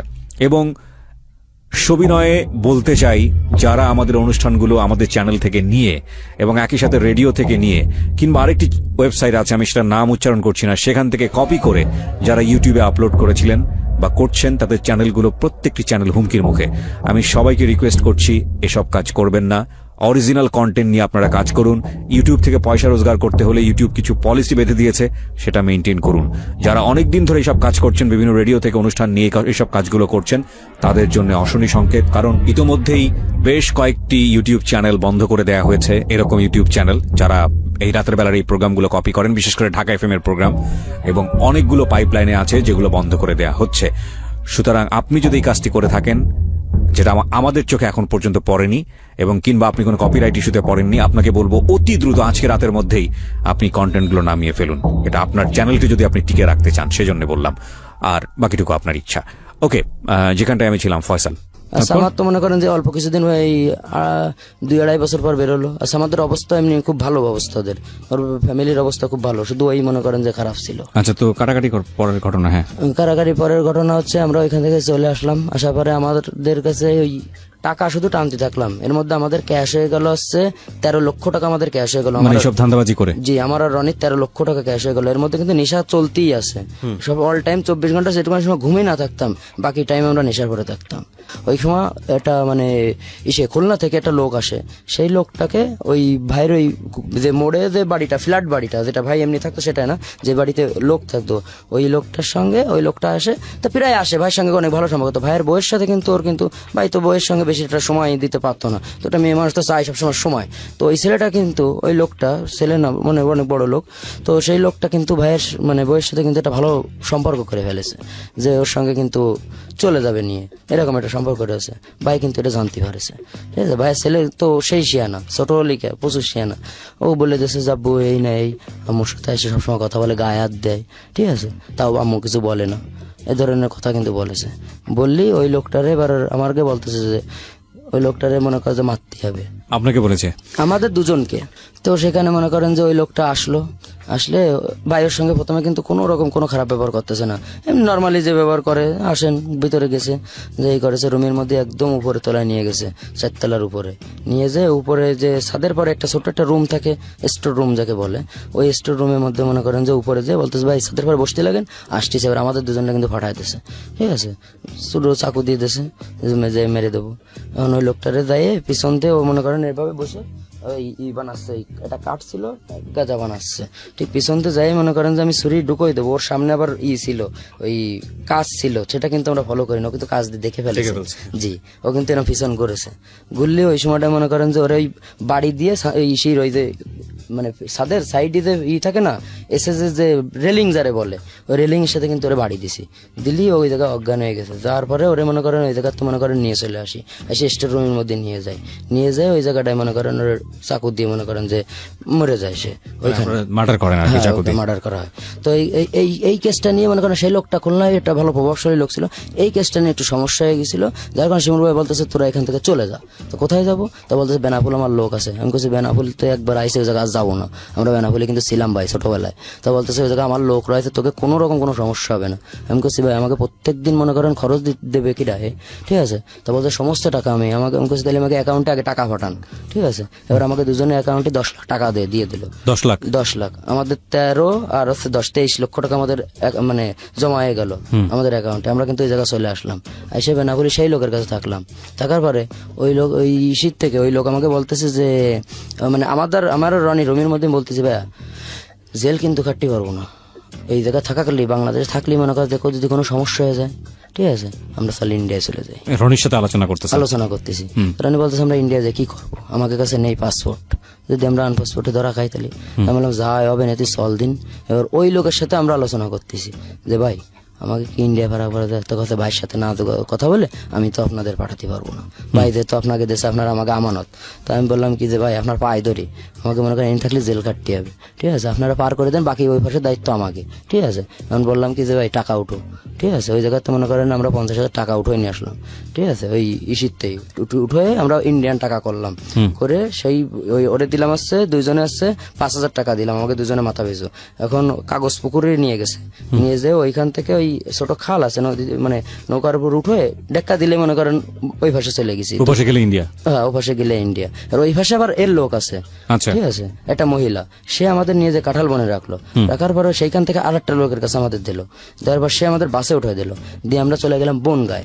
বনগা বাস স্ট্যান্ডে গেলাম, বাস স্ট্যান্ডেতে যে ওইখান থেকে গেলাম আছে বনগা স্টেশন, রেল স্টেশন। ওখানে দেখি আমাদের এখানে তো স্টেশনে এমনি পুলিশ থাকে না, কিন্তু ওইখানে জিআরপি পুলিশ থাকে, যারা মনে করেন যে বাংলাদেশি লোক দেখলেই বুঝতে পারে। তো আমরা আবার চিন্তা ভাবনা করে করলাম কি ভাই এই ড্রেস সব চেঞ্জ করে ফেলতে হবে, ইন্ডিয়ান ড্রেস করতে হবে, তাহলে আমাদের চিনতে পারবে না। ড্রেসের মধ্যে একটু পার্থক্য আছে এবং কথার মধ্যে আমাদের কথা একটা টান আছে, ওদের কথা কোনো টান নেই, ঠিক আছে। এখনো ওইখানে ড্রেস কিনলাম, কেনার পর এমনি লোক যদি সাধারণত আমার কাছে কোনো কথা বলে তখন আমরা বুবা মানে বুবা কিছু জানি না আমরা। এভাবে কিন্তু আমরা ওইখান থেকে কলকাতায় চলে গেলাম, যাওয়ার পর কলকাতায় রাত থাকলাম। ওইখানে আমাদের কিন্তু পাসপোর্ট ভিসা নাই বলে কিন্তু আমরা কোনো হোটেলে যেও থাকতে পারতেছি না। তো আমরা ওই স্টেশনে ইন্ডিয়া স্টেশনগুলোয় কিন্তু থাকার জন্য খুব ভালো ভালো জায়গা আছে, আচ্ছা আমরা সেখানেই থাকতাম। তো ওইখানে বারাসাতের আসলাম কলকাতা থেকে, সেখান থেকে আবার বারাসাতে এসে ওই বার আছে, ওইখানে বারের মধ্যে গেলাম যে চল একটু বারে যাই, মদ খাতে হবে ইন্ডিয়ায়। বারে যেয়ে মদ খাচ্ছি, ঠিক ওই মুহূর্তে রাজা দত্ত বলে বারাসাতের ডন একজন আছে, তার সাথে সে মনে করেন সে দানব, সঞ্জয় দত্তর মতো উঁচু লম্বা, সে বডি ফিগার সাদা, আমরা তার এইটুক বগলের তলে, তাহলে সে কত উঁচু লম্বা। সে তার সাথে মনে করেন আরো 5,000 ছেলে আসতেছে, ওপেন এর মেশিন নিয়ে আসতে লাগলে ওই আমি বোতলটা নিছি, ও রাতে আবার একটা কাঁচের বোতল ছিল, এরকম উঠতে গেছি, ওনার কিন্তু হাতে ধাক্কা লেগে গেছে, লাগলে কিন্তু ওটা পড়ে গেছে, গেলেই কিন্তু উনি বলে কোন রে, তা আমি তো হিন্দিতে বুঝতেছি না, মানে ওইটুকু বুঝতেছি কিন্তু আমি তার সাথে হিন্দিতে কথা বলবো এটা তো বুঝলেন। তা আমি বলতেছি বাংলাদেশি, ঠিক আছে, ও তো বাঙালি আসলা, ঠিক আছে, তাহলে তোর সাথে বাংলায় কথা বলি। উনি সবভাবে ইংলিশই বাংলা সবকিছু টকিং করতে পারে, অনেক শিক্ষিত। তা উনি আমারে বলতেছে যে এখানে কোথায় আইসির, তোকে পাসপোর্ট কই, আমি বললাম ভাই পাসপোর্ট নেই, ঠিক আছে। তা বলতেছে কি চল আমার সাথে, এই জায়গায় কাজ করবি, আমি বললাম হ্যাঁ করবো। তা বলতেছে কি যে তাহলে এদের এনে খাওয়া, এবার মনে করে আমাকে খাওয়ালো দুজন, আমরা তো খাচ্ছি, সে বিল মিল সব ও দিয়ে দিল, আমাদের কোনো বিল দেওয়া লাগলো না। ওর নিয়ে গেল, নিয়ে বলতেছে দিনের বেলা তোরা বেরোবি না, তোরা ই করবি আমাদের রুমই থাকবি, আর দিনের বেলা তোকে প্রাইভেট কারে সমস্ত জায়গায় ঘুরানো হবে, ঠিক আছে, সব জায়গা তোদের চিনাবো যে কোন রাস্তাতে কি দেখি করতে হবে। উনি ওই বালির ডিপো মানে বিভিন্ন যে টেন্ডার গুলো হয়, উনি ওই টেন্ডার গুলো পাস করায়, সেই হিসেবে মনে করেন যে টাকা হয়। তো ওই সময় ওইখানে এই আমাদের যেরকম এলাকার চেয়ার মেম্বার, ওইখানে আছে গ্রাম প্রধান আছে, ঠিক আছে, ওই প্রধান মনে করেন চেয়ার যদি ফাঁকা করা যায়, একটা চেয়ার উনি বসে রয়েছে, ওই চেয়ারটা ফাঁকা করলে ওই চেয়ারে আর একজন বসবে, উনি যদি চেয়ারটা যদি মারা যায় তাহলে আর একজন ওই চেয়ারে বসতে পারবে না, পরের সিরিয়ালে যে আছেন। তো একটা চেয়ার মনে করেন খালি করতে হবে। সেই সময়টাই ওই আমাদের সাহস দেখিল হচ্ছে ওই তার পরের দিন একটা বালির ডিপোর একটা মানে ডিল হচ্ছে, সেই জায়গাটা ভাইয়ের লোক আছে, আমরা দুজন এমনি চুপ করে পিছনে দাঁড়ায় রয়েছি। এই বেশি দিন আগের ঘটনা নয়, 3 বছর আগের ঘটনা। তো সেখানে আমরা দুজন দাঁড়ায় রয়েছি, বাইরের সামনে মেশিন, ওই যে লোকটার সামনাসামনি বসে আছে ওই লোকটার সামনে টেবিলের পরে মেশিন আছে, দুজন কথা বলতেছে। তা ভাই বলতেছে যে আমার আছে 60%, তোর আছে 40%, আর ও বলতেছে কি যে না আমার 60% তোমার 40%, এই নিয়ে কিন্তু এটা কেওয়া যাচ্ছে। ভাইয়ের পিছনের লোক ওর ওই লোকের পিছনে ওই লোক, ঠিক আছে, দুজনে কিন্তু কেওয়া যাচ্ছে। এবারে এক দুই কথা মনে করেন কষ্ট, তাহলে তোর কিন্তু মোটো মানে একটু হবে না, তুই যদি বেশি করিস একটু হবে না। এই যে বলেছে ভাই, বললি ও একটু চেতে গেছে বাইরে, ওই থেকে মেশিন নিয়েই কিন্তু ওরে মনে করেন গাড়ি লোড দিয়া ছিল, ঠেকাই দিয়ে মনে করেন জেড়ে দিছি আমি। আপনি? হ্যাঁ আমি দিলেই মনে করেন যে রনি করছে দোস্তি কি করলি, ঠিক আছে। এবার রাজা ভাই করছে কি যে কোনো সমস্যা নেই, ঠিক আছে, এই তোর তো বুকে আমার থাবা দিয়ে বলতেছে তোর হার্ট আছে, তোমার ভাই, ঠিক আছে। এবার ওই জায়গায় যাবার নাম চেঞ্জ, ওই জায়গায় যে করছে আমার নাম রাজা দত্ত, তুই হচ্ছিস রবিন, ঠিক আছে। আমারও নাম চেঞ্জ করিল, ওরও রনিরও নাম চেঞ্জ করে দিছিল, আচ্ছা, ঠিক আছে। এই আপনার 4টা মার্ডার। জি। তারপর ওইখান থেকে মনে করেন যে থাকতে লাগলে ওইখানে প্রতিদিন মনে করেন যে মানে এই ঘটনাটা ওই মার্ডারটা হয়েছিল, ওই ওই হয়ে গেল। হওয়ার পরে এবার এইখানে যে ইয়েটা ওই যে এলাকার প্রধান, যে প্রধানটা মারতে হবে সে প্রধানটা রনি মারিল। তো ওই প্রধানটা প্রত্যেক দিন আমাদের ওই লোকটা প্রতিদিন সকাল 24 ঘন্টা কখন কি করে সব অবজার্ভ করতেন। সব মনে করেন যে আমরা প্রায় 2 থেকে 2.5 মাস শুধু মনে করেন যে খোঁজ নিয়েছি যে ও কখন কি করে, ওকে কোথায় গেলে ফাঁকা পাওয়া যাবে, এই জিনিসটা মনে করেন পুরো করছি। ওই মার্ডারটা করছিল রনি। ওইটা করার পরে আমরা ওইদিকে এবার সোনাগাছি বলে ইন্ডিয়া একটা জায়গা আছে, যেটা বিশ্বের সমস্ত মেয়ে কিন্তু ওখানে থাকে। তো আমরা কিন্তু সবসময় জন্য কিন্তু ভাই ওইখানে নিয়ে যেত। ওখানে পুলিশ প্রশাসন ওপেনলি, তো ওখানে কোনো সব ফ্রি, কোনো সমস্যা নেই, সবাই একসঙ্গে করতে পারে। তো ভাই মনে করেন নিয়ে যেত যে যাও কোনো সমস্যা নেই, ওই যে সর্দার ওরা বলে দিত যে আমার ছোট ভাইরা এরা খুশি তার কাছে যাবে, সেই রুমই যাবে। এবার আমরা মনে করেন যেতাম, পাকিস্তানি মেয়ে দেখতাম, চাইনা মেয়ে দেখতাম, যারে ভালো লাগতো তার কাছে যেতাম। ওদের সাথে কিন্তু কথা বলতে পারতাম না, শুধু আমাদের কাজ করে আমরা কিন্তু চলে আসতাম। এইভাবে কিন্তু ওখানে কিন্তু অনেক মেয়েদের সঙ্গে আমরা করছি। আর মনে করেন নিশা তো আছেই। কিছুদিন পরে দেখুন ওই মার্ডারটা হওয়ার পরে, রনি মার্ডারটা করলো, মারার পরে এবার আমরা করলাম ভাই আমরা চল আবার বাংলাদেশ চলে যাব, ঠিক আছে। ভাই করছে কি যে না তোমরা বাংলাদেশ কেন যাবো, তোমাকে এখানে সবকিছু হবে, ঠিক আছে, তোমাকে সব দিয়ে দেবো। তাই বললাম কি ওই জায়গায় ঘরে ঘরে এলো পার্টি করে, আমাকে বাংলাদেশের মতো না, প্রত্যেক ঘরে অস্ত্র আছে, সবাই পার্টি করে ঘরে ঘরে ওখানে। হ্যাঁ, এমন বললাম কি এর সাথে থাকে তোমার কাছে জীবন দেবে কিটা। 5টা পুলিশ মার্ডার করে ফেললো ওই সময়ের মধ্যে। হ্যাঁ, রাধা দত্ত মানে রাধাদা, মানে সিম্পল এসে দাঁড়াইছে ভাই, সাত দোকানে চা খাচ্ছে, সিম্পল এসে দাঁড়াইছে। আসলে মনে করেন ও তো বুঝতে পারিনি ভাই পুলিশ, সেটা মানে গেট মনে করেন যে গুলির মেরে দিয়েছে 5টা পুলিশ। সেই দিন মনে করেন অঙ্কশিরানি দোষ, এই জায়গায় আর থাকা যাবে না, আমাকে কিন্তু মনে করেন শেরপুরি আসতেছে, ঠিক আছে, এই জায়গাতে চল। এবার ওই দিনকে আবার রাত্রেবেলা আমরা বিলাকে আবার কিন্তু পার হই। আচ্ছা, বাংলাদেশে ব্যাক করেন? বাংলাদেশে বেনাপোলে। হ্যাঁ, ব্যাক করার পরে আমরা যখন পার হব ঠিক ওই মুহূর্তে আমরা ধরা খাই যাই বিএসএফ এর কাছে। বিএসএফ এর কাছে? আচ্ছা, বিএসএফ এর কাছে আমরা বাংলাদেশ পৌঁছে পারিনি একদম, মানে শুধু ওই ইসে উঠবো, ওই নৌকা এটাই উঠলে আমরা পার হয়ে যাবো। ঠিক তখনই মনে করেন যে আমরা ধরা খেয়ে যাই। গেলে আমরা ও তো জানে না যে আমরা ওই জায়গার না, আমাদের শুধু কেস দিয়ে দিলো, আমাদের ধরে নিয়ে ভিতরে নিয়ে আমাদের মারিল না। তো এমনি বললো কি যে তোমাকে পাসপোর্ট, আমি বললাম পাসপোর্ট থাকলে তো এই ফার্স্ট আসছে না, তাহলে তো এই ফার্স্ট, আমরা গরিব মানুষ কাজ কাম করতে গেছিলাম, সিধে এইসব বললাম। কিন্তু ওরা তো জানে না ওইগুলো। ওরা কি করলো, ওরা আমাদের নামে একটা কেস দিয়ে দিল, আনপাসপোর্টের কেস, ঠিক আছে। এই কেসটা দেওয়ার পর আমাদের বনগা জেলে ট্রান্সফার করলো। ওইখান থেকে আমাদের 14 দিন পর 3টা কোর্ট আমাদের নিয়ে গেছিল। প্রথম কোর্ট মনে করেন যে নিয়ে যাওয়ার পরে জেলে যেদিন ওই জায়গায় ঢুকাবে তখন অনেকে ভয় দিচ্ছে যে এর মধ্যে তোকে গা আঠিভাবে, থালমাটি মাজাবে, কাজ করাবে। তো প্রথম দিন যে কিন্তু কাজ করিলাম, জেলমেল পরিষ্কার এইসব কাজ দিয়ে নতুন ইন্ডিয়াতে? জি, আচ্ছা, ইন্ডিয়ার বনগা জেলে, সাব জেলে। তো মনে করেন যে ওইখানে যাওয়ার পর 9 দিন পরে আমার রুম, যে রুমে আমাদের দিছিল, ওই রুমে যে রাইটার, একটা জেলে কিন্তু পুলিশরা কিন্তু কন্ট্রোল করে না, কন্ট্রোল কিন্তু আসামিরাই করে। প্রত্যেকটা রুমে একটা করে মেট থাকে, একটা করে রাইটার থাকে, এরাও আসামি, ওদের ইনকাম সোর্স ওইখানে। প্রত্যেকটা মনে করেন যে ওদের কাজ দেওয়ার দায়িত্ব, সময় রাত্রেবেলা নাইট ডিউটি, এগুলো না দিলে যদি না করো তাহলে ওদের টাকা দিতে হবে, তাহলে বিড়ি সিগারেট দিতে হবে, তাহলে তোমার দিয়ে করাবে না, অন্য লোকদের করাবে। আর প্রত্যেক দিন তো লোক আসা যাওয়া হয়, জেলখানা, কবরস্থান, হসপিটাল, এই প্রত্যেক দিন লোক আসা যাওয়া হয়। তো সেখানে মনে করেন যে 9 দিন পরে উনি ওই নাম লিখতে হয় প্রত্যেকদিন, 101 জন, 2 জন, 96, 95, আর দিনে 6 বার গুনতি দিতে হয় জেলখানার মধ্যে। ওই গুনতি মিলেই রাইটারের কাজ আছে এইটা। তো আমি কিন্তু ওই লোকের পাশে বসে বসে কিন্তু এগুলো কিন্তু শিখে ফেলেছি। আর আমি অল্প পড়লেও আমার হাতের লেখাটা খুব সুন্দর, ঠিক আছে। তো আমি ওই বলতেছি যে ভাই তুমি এটা পারবা? তাই আমি বলতেছি হ্যাঁ ভাই আমি পারবো, আপনার রিলিজ হয়ে যাচ্ছে, তা আপনি যদি আমার দিয়ে যান তাহলে আমি কিন্তু করতে পারবো। এখন আমি ওই জায়গায় কিন্তু এইটা করা শুরু করেছি, রাইটার হয়ে গেলাম। এবার আমাদের কিন্তু কোনো কিছু সমস্যা আসছে না, আমি প্রত্যেকদিন ওই জায়গায় ওই জেলখানার মধ্যে থাকাকালীন ইনকাম শুরু করে দিছি। এরপরে যে বাড়ি থেকে কোনো আসামিটি দেখতে গেলে ইন্টারভিউ যেটা বলে, ওই ইন্টারভিউ এখানে দিতে গেলে সপ্তাহে 1 দিন ফ্রি, বাকি টাইম গেলে 200 করে টাকা দিতে হয়, কোনো খাবার দিতে গেলে আলাদা টাকা দিতে হয়। এসব মনে করেন ওই পুলিশটা মনে করেন ডাইরেক্টলি টাকা নেয় না, কিন্তু ওই আসামিদের নিয়ে ওই গেটের দায়িত্ব মনে করেন আমি পেয়ে গেলাম। ওই কাজগুলো করতে করতে এখান থেকে আমাদের 3 কোট 314 দিন পর আমাদের সাজা দিয়ে দেয় 1 মাস ওই 185 দিন, 6 মাস 5 দিন আমাদের সাজা হয়। ওইখান থেকে সাজা দেওয়ার পর আর সাব জেলে রাখে না। তো জেলার আমাকে ডেকে বলছিল কি যে ওইখানে রবিন নাম ছিল, তো বললো যে রবিন তুমি যে এখানে থাকবা নাকি সেন্ট্রাল জেলে যাবা, যদি এখানে তুমি ভালো আছো, সেন্ট্রাল জেল কিন্তু আরো অনেক কষ্টের, ওখানে কিন্তু এখানে অল্প মানুষ আর ওখানে অনেক বেশি মানুষ। তাই আমি বললাম কি যে আমি যেতে যাও নবে তা আগে আগে যাই গাড়ি ধরি, কারণ আরপি হওয়ার পর আবার বসে থাকতে বাংলাদেশ সরকারের কাছে আমাকে ছবি আসবে, তিনি সিল দেবে, তারপর গাড়ি দেবে, তারপর আমাদের আসতে হবে, ঠিক আছে। তো আমি বললাম আগে থেকেই আমরা যাই। তো দমদম জেলে আমরা গেলাম, দমদম সেন্ট্রাল জেল। সেইখানে যখন গেলাম যার সঙ্গে সঙ্গে ওই যার কেউ নেই তার তো আল্লাহ, সে যে কোনো দিক দিয়ে আমাকে মনে করেন সবসময় যে কোনো একটা ওসিলা দিয়েই দিছে। যে গেছি আমদানি রুম, প্রথম যখন জেলের মধ্যে ঢোকায় প্রথম আমদানি রুমেই রাখে। তা আমদানি রুম কি, সেখানে গুলজার ভাই, তিনি 236টা মার্ডারের আসামি ছিলেন। গুলজার ভাজি কি বাংলাদেশি? না, তিনি ইন্ডিয়ান লোক। 236টা মানে মার্ডারের আসামি ছিলেন, মানে পুরো বিল্ডিং ধরে উড়াই দিয়েছিলেন, মানে হিন্দুকে মেরে ফেলিলেন। তো তিনি মুসলমান, তো তিনি মানে অনেক এটা ছিলেন, তো হিন্দুকে মেরে ফেলে দিয়েছিলেন ফ্ল্যাট সহ। তো সেই কেসে ওনার লাইফ সাজা হয়ে গেছিল। আর আমাদের এখানে লাইফ সাজা তো 14 বছর, আর ওখানে লাইফ সাজা হচ্ছে যতদিন তিনি বেঁচে থাকবেন ততদিন জেলখানে থাকবেন। বছরে 5 দিন, এই মুসলমান হলে 5 দিন, হিন্দু হলে 15 দিন, তাদের জন্য বাইরে ছাড় আছে, বাড়ি যেতে পারবে বছরে। তো সে এলো মানে গুলজার ভাই, ওইখানে আমরা লাইনে যখন বসলাম, তো আমার কাছে একটা মেমোরি কার্ড পাইছিল আর 2টা সিম পাইছিল।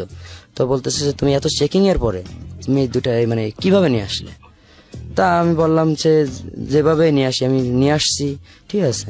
তা বলতেছে কি যে তুমি এদিকে আসো, এখন নিয়ে গেছে। বলতেছে তুমি আমদানি রুমে থাকবা? তাই বলছে আমার কাজ কি? বলছে লোক চেকিং করা। মানে যে ব্যক্তি এইসব আনতে পারে, তুমি যে এই আনতে পারিছো, তাহলে তুমি জানো যে কোথায় কোথায় রাখলি মনে করো যে মানে বের করা যাবে। এখন ওই আমি বললাম কি যে আমার ওই দোষরে না নিয়ে তো আমি কোনো জায়গায় মনে করেন থাকবো না, ওটা যদি আমাকে নিতে হলে ওকেও নিতে হবে, ওকেও নিতে হবে, ঠিক আছে। তো বললো যে 2 জন তাহলে তোমরা রান্না বাড়া করবা? তাই আমি বললাম হ্যাঁ আমরা রান্না বাড়া পারি, আমাদের তো এখানে তো আমাদেরকে বিষয় তো আছে, রান্না বাড়া করতে পারি। তা ওরা কিন্তু জেলখানার খাবার খাতো না, আমদানি রুমে যে কজন থাকতো ওরা থাকতো হচ্ছে 14-15 জন লোক থাকতো। তা ওরা কিন্তু ওই ভিআইপি রুম এটা যাকে বলে, ওখানে শুধু আমদানি রুমে আসামি আসে, পরের দিনকে বিভিন্ন ওয়ার্ডে দিয়ে দেয়, ওই যে কেস টেবিলে নিয়ে থানার মতো আর কি। জি, আর ওইখানে থাকে আছে তারা ভিআইপি, তারা মানে বড় বড় শিক্ষিত লোক, তারা ওই অফিসিয়াল কাজ বাজও করে জেলখানার, ওরা আলাদা মানে অন্যান্য কাজ করে, কিন্তু লকআপের টাইমে আবার লকআপে আসতে হবে। তো সেই ক্ষেত্রে আমরা ওনার ওইখানে থাকতে লাগলাম, হিটারে রান্না করে, ওনার অনেক সবসময় ভালো খাবার দাবার খাওয়াতো, মানে জেলখানার খাবার আমাদের খেতে হতো না, এমন একটা অবস্থা। ঠিক তার মানে কিছুদিন পরেই আমাদের সাজা শেষ হয়ে গেল। সাজা শেষ হয়ে গেলে যে 185 দিন হয়ে গেল, এবার আমরা হয়ে গেলাম আরপি, মানে আমাদের সাজা শেষ। এবার আমাদের বাড়ির জন্য আমাদের আসতে হবে, কিন্তু বাড়ির জন্য আসতে গেলে আরো কিছুদিন লাগবে। সিরিয়ালে যেদিন আমরা পড়বো গাড়ির, এবার আমাদের সিরিয়াল পটি মনে করেন যে আরো মানে 20-22 দিন লেগে গেল সে গাড়ির সিরিয়াল পাতি সাজা খাটা শেষের পরে, মানে ইন্ডিয়ান গাড়িতে করে বাংলাদেশে পাঠিয়ে দেবে। হ্যাঁ, ওরা বর্ডারে এনে রাত তখন রাত্রেবেলা ছাড়ে, ওরা দিনের বেলা ছাড়ে না, ঠিক আছে। সন্ধ্যার সময় আমাদের ওইখানে নিয়ে যেয়ে ওইখান থেকে এক একজনের এক এক জায়গা ছাড়ে, ঠিক আছে। আমাদের ছাড়িল হচ্ছে সেই কলম বাজার, মানে এই দিকে রাজশাহীর এই দিকে আমাদের বর্ডার। আমরা মনে আছে ভালোভাবে, রাত্রেবেলা আমাদের বাস থেকে নামতে দিছিল না, ওই যে প্রস্তাব করে গেছিলাম, প্রস্তাবের তাড়নায় মানে কি বলবো, পুরো 8-9 ঘন্টা কোনো প্রস্তাব করতে পারছিলাম, এত কষ্ট হচ্ছিল। মানে বোতল দিচ্ছে কিন্তু বোতলের মধ্যে হচ্ছে না আমার, আমি কি করতে পারি। এবার রাত্রেবেলা সেই জায়গায় নামাই দিচ্ছে, তার কাটা পার হয়েছি হয়ে, এবার বড় একটা নদী, ওইখানে বড় নদী, আর ওই নদী মেয়ে ছেলে আমাদের সব একসঙ্গে ছেড়ে দিছিল, অনেক লোক তো এখানে বাংলাদেশি বহুত লোক ওই জায়গা। তখন আমাদেরকে ওইখানে নিয়ে যেয়ে ছেড়ে দিলে আমরা চলে আসি কিভাবে, এই কাপড় চাপড় নিয়ে আসছে বাম হাতে, আর পুরো উলঙ্গ হয়ে 7টায় মনে করেন ওই পারে যে উঠি। এখন পুরো অন্ধকার, কিছু কিন্তু চোখে দেখি না। আসার আগে আমার এবার গুলজার ভাই কিন্তু টাকা দিয়ে দিয়েছিল, কিছু বাংলাদেশ টাকা ছিল ওনার কাছে, তো আমার 2000 টাকা দিয়ে দিয়েছিল। ওই টাকাটা আবার কিন্তু চেক হয়, কিন্তু আমাকে আনার আগে 3টে ক্যাম্পে চেক করে, তা 3 ক্যাম্পের 1 ক্যাম্পে আমাদের কাছে কিন্তু টাকা পাইছিল না, ঠিক আছে। তা আমি তো টাকা মনে করেন অন্য জায়গায় রেখে দিয়েছিলাম। দেওয়ার পর ভিতরে এই পাশে আসলাম, আসার পর একটা লোক আসলো, মহিলা আর একটা ছেলে। রাতের ওই মিল পার হয়ে ওই ছেলেরা বলতেছে ভাই আমাদের বাসায় থেকে যান। তো ওরা কি করে, ওটা বর্ডারের পাশে বাড়ি, তো ওরা ওদের বাসায় থাকতে গেলে, ওই রাতটুক থাকতে গেলে ওদের কিছু টাকা দিতে হয়, এইটুকু ওদের লাভ। তো আমরা দিলাম, দিয়ে আমরা কিন্তু কলম বাজার চলে গেলাম ওখান থেকে, যে ওইখান থেকে সোজা নপড়ায় চলে আসলাম। এসে তার 2-3 দিন পরেই শিমুল ভাই মানে মার্ডার হয়ে গেল। জানলেন কিভাবে? আমরা আসার 2-3 দিন পরেই। ঘটনাটা কি ছিল? ঘটনাটা ছিল ওই দিনও হরতাল ছিল। হরতালের সময় ভাই মনে করেন যে সকালবেলা বেরোবে, তো বাইরে ওই সেই সামাদ তো ভাই সে মনে করেন যে মারার প্ল্যান ভাই ডান হাত, হ্যাঁ। হ্যাঁ, ও তো মনে করেন ওদের সাথে প্ল্যান করে বাইরে করছে, ভাই আপনারা দেখলি তো মনে করেন এমনি সবাই ভয় পায়, আপনার এসব নিয়ে আর কি দরকার, ঠিক আছে আপনি এমনি যাই গেটেতে দাঁড়ান, কোনো সমস্যা নেই। এদিকে ওই দিন চারিপাশ থেকে একসাথে মানে ওরা মারিয়ে ফেলবে এরকম একটা পরিকল্পনা, ঠিক আছে। পিছন দিক মানে দিক থেকে সবাই একসঙ্গে অন্তত প্রায় 1-1.5 হাজার লোক এসে মনে করেন ওর প্রথমে বোম মারেছে ওর গাড়ির পরে। ও তো গাড়িতে ছিল না, ও তো বাইরে ছিল। থাকলে ওর শালা থাকতো ওর সঙ্গে, ওর শালা করে এবার পুলিশ ফাঁড়ির মধ্যে দৌড়ে ঢুকে গেছে। পুলিশ ফাঁড়ির মধ্যে ওই যে বটি ওরা রান্না করে বাবুস্তিরা, ওই জায়গাতে বটি এনে পুলিশ ফাঁড়ির মধ্যে পুলিশ সব মনে করেন যে ভিতরে ঢুকে গেছে। পুলিশ বেরোইলো না, ও একদম ওই জায়গায় বসে জবই করে দিয়েছিল ওই পুলিশ ফাঁড়ির মধ্যেই ওই শিমুলকে। এখানে একটা ছোট্ট বিরতি নিতে চাই ফয়সাল। ছোট্ট একটা বিরতির পর আমরা আবারও এখন আমরা গিলাক্সার মোড় চলে গেলাম, যে ওই জায়গাটা এক বন্ধু আছে, সে বন্ধুর ওই জায়গাটা মনে করেন যে থাকলাম। থাকার পর ওই বন্ধুরে আমরা বললাম কি, এর মধ্যে আমাদের একটা লোকের সাথে পরিচয় হলো যে আমরা বিদেশ যাব, ঠিক আছে, যে বিদেশে যেতে হবে। তা বলতেছে কি যে টাকা লাগবে দুজনের 8 লাখ। তা বললাম টাকা 8 লাখ দেবো, বিদেশ যেতে হবে। এখন আমাদের লাগবে পুলিশ ক্লিয়ারেন্স। পুলিশ ক্লিয়ারেন্স নিতে যে আমাদের মনে করেন যে 35,000 টাকা দিয়েছিলাম শুধু পুলিশ ক্লিয়ারেন্স দেবে ওই কাগজটার জন্য। এবার ওই কাগজটাও আমাদের দেশে দিলে, আমরা পাসপোর্ট করেছি, ভিসা মনে করেন দেশে। কিন্তু আমাদের ভিসাটা দিছিল কি, ট্যুরিস্ট ভিসা দিছিল 1 মাসের জন্য। ট্যুরিস্ট ভিসা আমরা আমাদের জেনে শুনে আমরা গেছিলাম। আমাদের বললো যে তোমাদের 1 মাস না, তোমাকে মাত্র হলো যেদিন যাবা সেদিন মেডিকেল করবে ওই জায়গার এই জায়গায় আমাদের ঢাকায় আসছিলাম মেডিকেল করতে। তো ওইখানে যায় মেডিকেল করে তোমরা মনে করো যে 25 দিনের মধ্যে তোমাদের কাজে লাগানো হবে।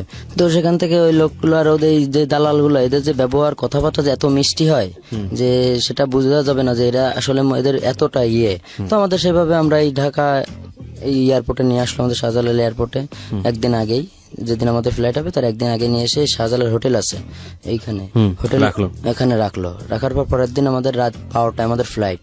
আমরা ওইখানে আমরা বললাম যে আমরা তো ইংলিশ তো বেশি জানি না, তাহলে লোকের সাথে কথা বলবো কি করে। আপনারা আগে থেকে বলতেছে কি যে ওইখানে তোমরা যাবা একসঙ্গে অনেকজন, আমাদের লোক একজন যাবে, কোনো সমস্যা নেই। কিন্তু যখন আমরা এখানে নিয়ে আসলো তখন কিন্তু ওর কথা চেঞ্জ।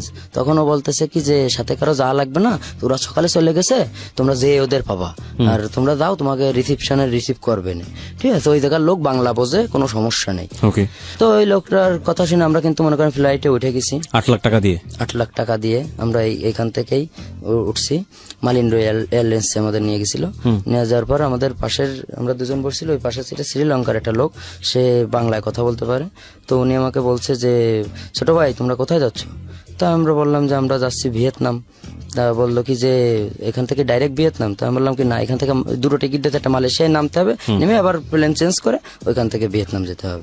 তো আমি বললাম মালয়েশিয়ায় যখন আমরা পৌঁছালাম তখন ওই লোকরে আমরা বললাম যে আমাদের একটু হেল্প করেন, এখান থেকে কোথায় যেতে হবে আমাদের। সেই ওখানে তো বিভিন্ন রকম ওই এয়ারপোর্টের মধ্যে যে কোনো ভিতরে আবার ট্রেন আছে ওই মালয়েশিয়ায়, ট্রেনের মধ্যে উঠায় সেই লোকটা মানে ভিয়েতনামের কিছু লোক পালো, পাই ওদের সঙ্গে ভিয়েতনামী ভাষায় ওদের সঙ্গে কথা বললো, বললো যে হোসিমিন সিটি, সেই ভিয়েতনামের এয়ারপোর্টের নাম, যে হোসিমিন সিটিতে এদের সঙ্গে তুমি যাও।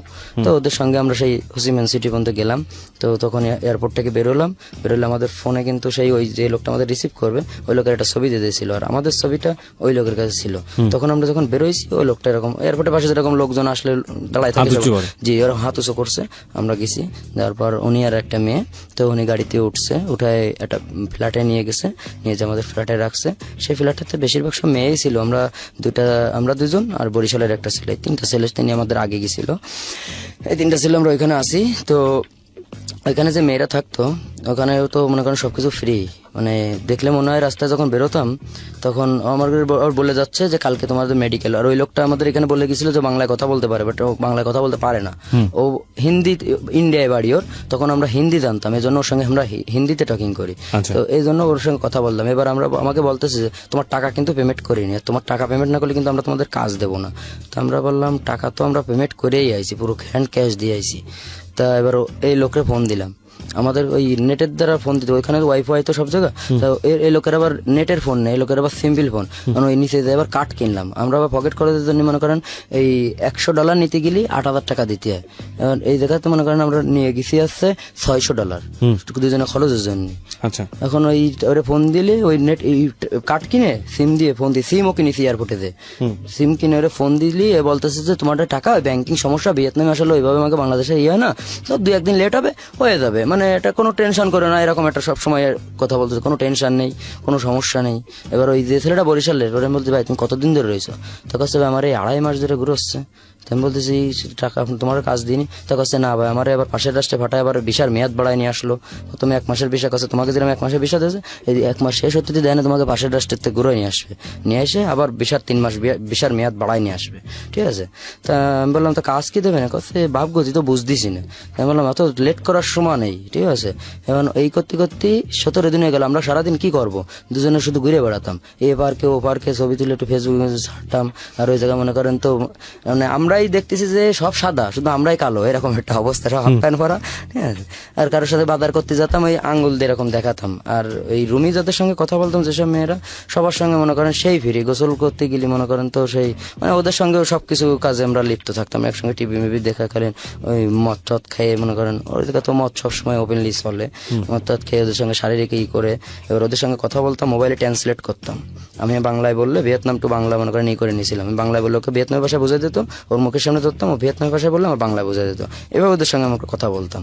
তো কথা বলতে বলতে ওই এয়ারপোর্টে চাকরি করে একটা মেয়ে আমাদের নিচের ফ্ল্যাটে থাকতো, ওই মেয়ের সঙ্গে আর কি ওই কথা বলতে বলতে ওই মেয়ের সঙ্গে আমরা যখন আমি নিজেই যখন তার সঙ্গে শারীরিক ই করতেছি, তো তখন আমি ওরা ওই ট্রান্সলেটে বলতেছি যে আমি কি এইখান থেকে আমি কোথাও অন্য কোথাও চলে যেতে পারবো, চাকরি কোনো ব্যবস্থা হবে, তা বলতেছে কি যে না তুমি ব্যাক করো বাংলাদেশ, ঠিক আছে, ব্যাক করে তারপর তুমি অন্য জায়গায় করতে পারবে, কিন্তু এইভাবে হবে না, তো পুলিশে তোমার ধরবে। ওকে, তখন রনিটা বললাম যে কি করবি দোষ, তা কচ্ছে কি যে শোন হাতে টাইম আছে 7 দিন আমাদের মেয়াদ শেষ হতে, তা এদিকে এরও বাপ গতি বেশি মনে হচ্ছে না, ফোন রিসিভ করে না, শুধু কয় টেনশন করে না।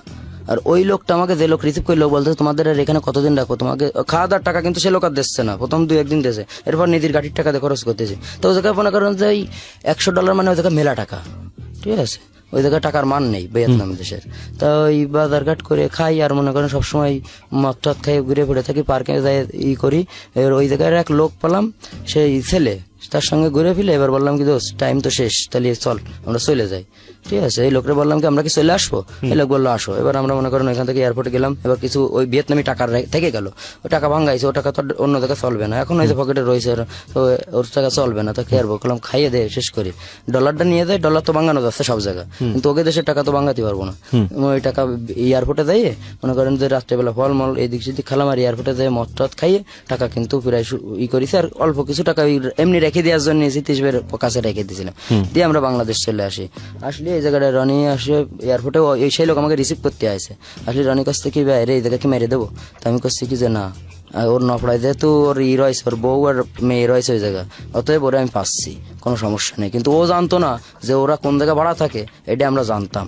ওকে, ঠিক আছে, আমরা কিন্তু ডাইরেক্টলি আইসেই কিন্তু সেই বাড়ি চলে গেছি যে বাসায় ও ভাড়া থাকতো, যাই দেখি বাড়ি কিন্তু কেউ নেই। এবার শুনতেছি কোন জায়গায় গেছে, সে বাড়ির লোকরে, তো বলতেছে ও তো বাপের বাড়ি গেছে, ঠিক আছে, ভালো কথা। বাপের বাড়িতে সেদিন ছিল হচ্ছে শুক্রবার, উনি এবার শনিবার দিন মেয়ের মাদ্রাসা সকালবেলা চলে আসে, আসলে এবার মেয়ের মাদ্রাসায় নিয়ে যাচ্ছে, মেয়ের মাদ্রাসায় দিয়ে আসে, দিয়ে আসে এবার মেয়ে যখন ওই মেয়ের দিয়ে চলে আসে, মেয়ে যখন একা একা আসতেছে, তখন ওরে মেয়েটারে আমরা বলতেছি কি যে আপু ওঠো, তোমার আব্বুর নাম হাসান না, তা বলতেছে কি যে হয়, আমি বলতেছি কি আরে তোমার তো বাড়ি মানে আমার বাড়ি এই দিকেই, তো চলো সমস্যা নেই, ছোট মানুষ তো, ও কিন্তু আমাদের সঙ্গে কিন্তু গেছে, গেলে ওরে মনে করেন যে খুব ভালো ব্যবহার করে, ওরে কিন্তু একটা রেখে কিডন্যাপ, যাই হোক, ওরে মনে করেন যে কোনো খারাপ কোনো ইয়ে করিনি, ওর খুব ভালো ছোট মানুষ।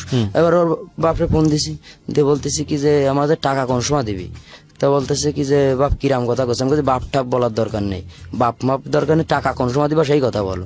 এখন বলতেছে কি যে সে টাকা তো মনে করো যে আমি আমার বসের কাছে দিছি, আমি তো আসলে ওই জায়গার ওই রকম বস না, আমি তো আসলে সে জায়গার একটা স্টাফ, আমি কাজ করি, এখন বস দিয়ে এরকম করবে আমি বুঝতে পারিনি, যেটাই মানে হয় আর কি সময়। তো আমি এবার বলতেছে আমার কাছে 4 লাখ টাকা আছে, তো সেই টাকাটা তোমরা এখন নিতে পারো। ওই টাকা নেই ই করো, তোমাকে পিছনে তো অনেক খরচ খরচা গেছে। আমি করছি কি যে আচ্ছা ঠিক আছে, সে 4 লাখ নিয়ে আসো। এখন ও কিন্তু সেই 4 লাখ টাকা আমাদের দেশে। আমি করছি তুমি আমাকে একটা চেক দাও, ঠিক আছে, তোমার টাকা নগদ টাকা দিয়ে দোকানে, তুমি আমার একটা চেক দাও। আমার ছিল এই যে আমার যদি চেক দেয়, আমি ওই চেকটা নিয়ে যদি থানায় যদি কেস করি, তাও যতদিন টাকা শোধ না হবে ততদিন ওর কিন্তু কোর্টে যাতায়াত করবে, এটুকু কিন্তু আমার ছিল। কিন্তু ও কিন্তু আমাকে চেক দেয়নি, ক্যাশ দিয়েছে। ক্যাশ দিছে। কিন্তু ওরাও তো শিয়ানা, ওরা আমাকে ক্যাশ দিয়েছে। দিলে 4 লাখ টাকা যখন পেয়ে গেছি, তখন ওই মেয়েটারে আমরা কিন্তু বাড়ি পৌঁছে দিয়ে আইছি। দিয়ে আসে ওই লোকটারে কিন্তু ওই যে আমাকে টাকা দিতে আইছে, ওই জায়গা কিন্তু ওরা কিন্তু রনি কিন্তু ওই আজমারা করে ফেলেছে।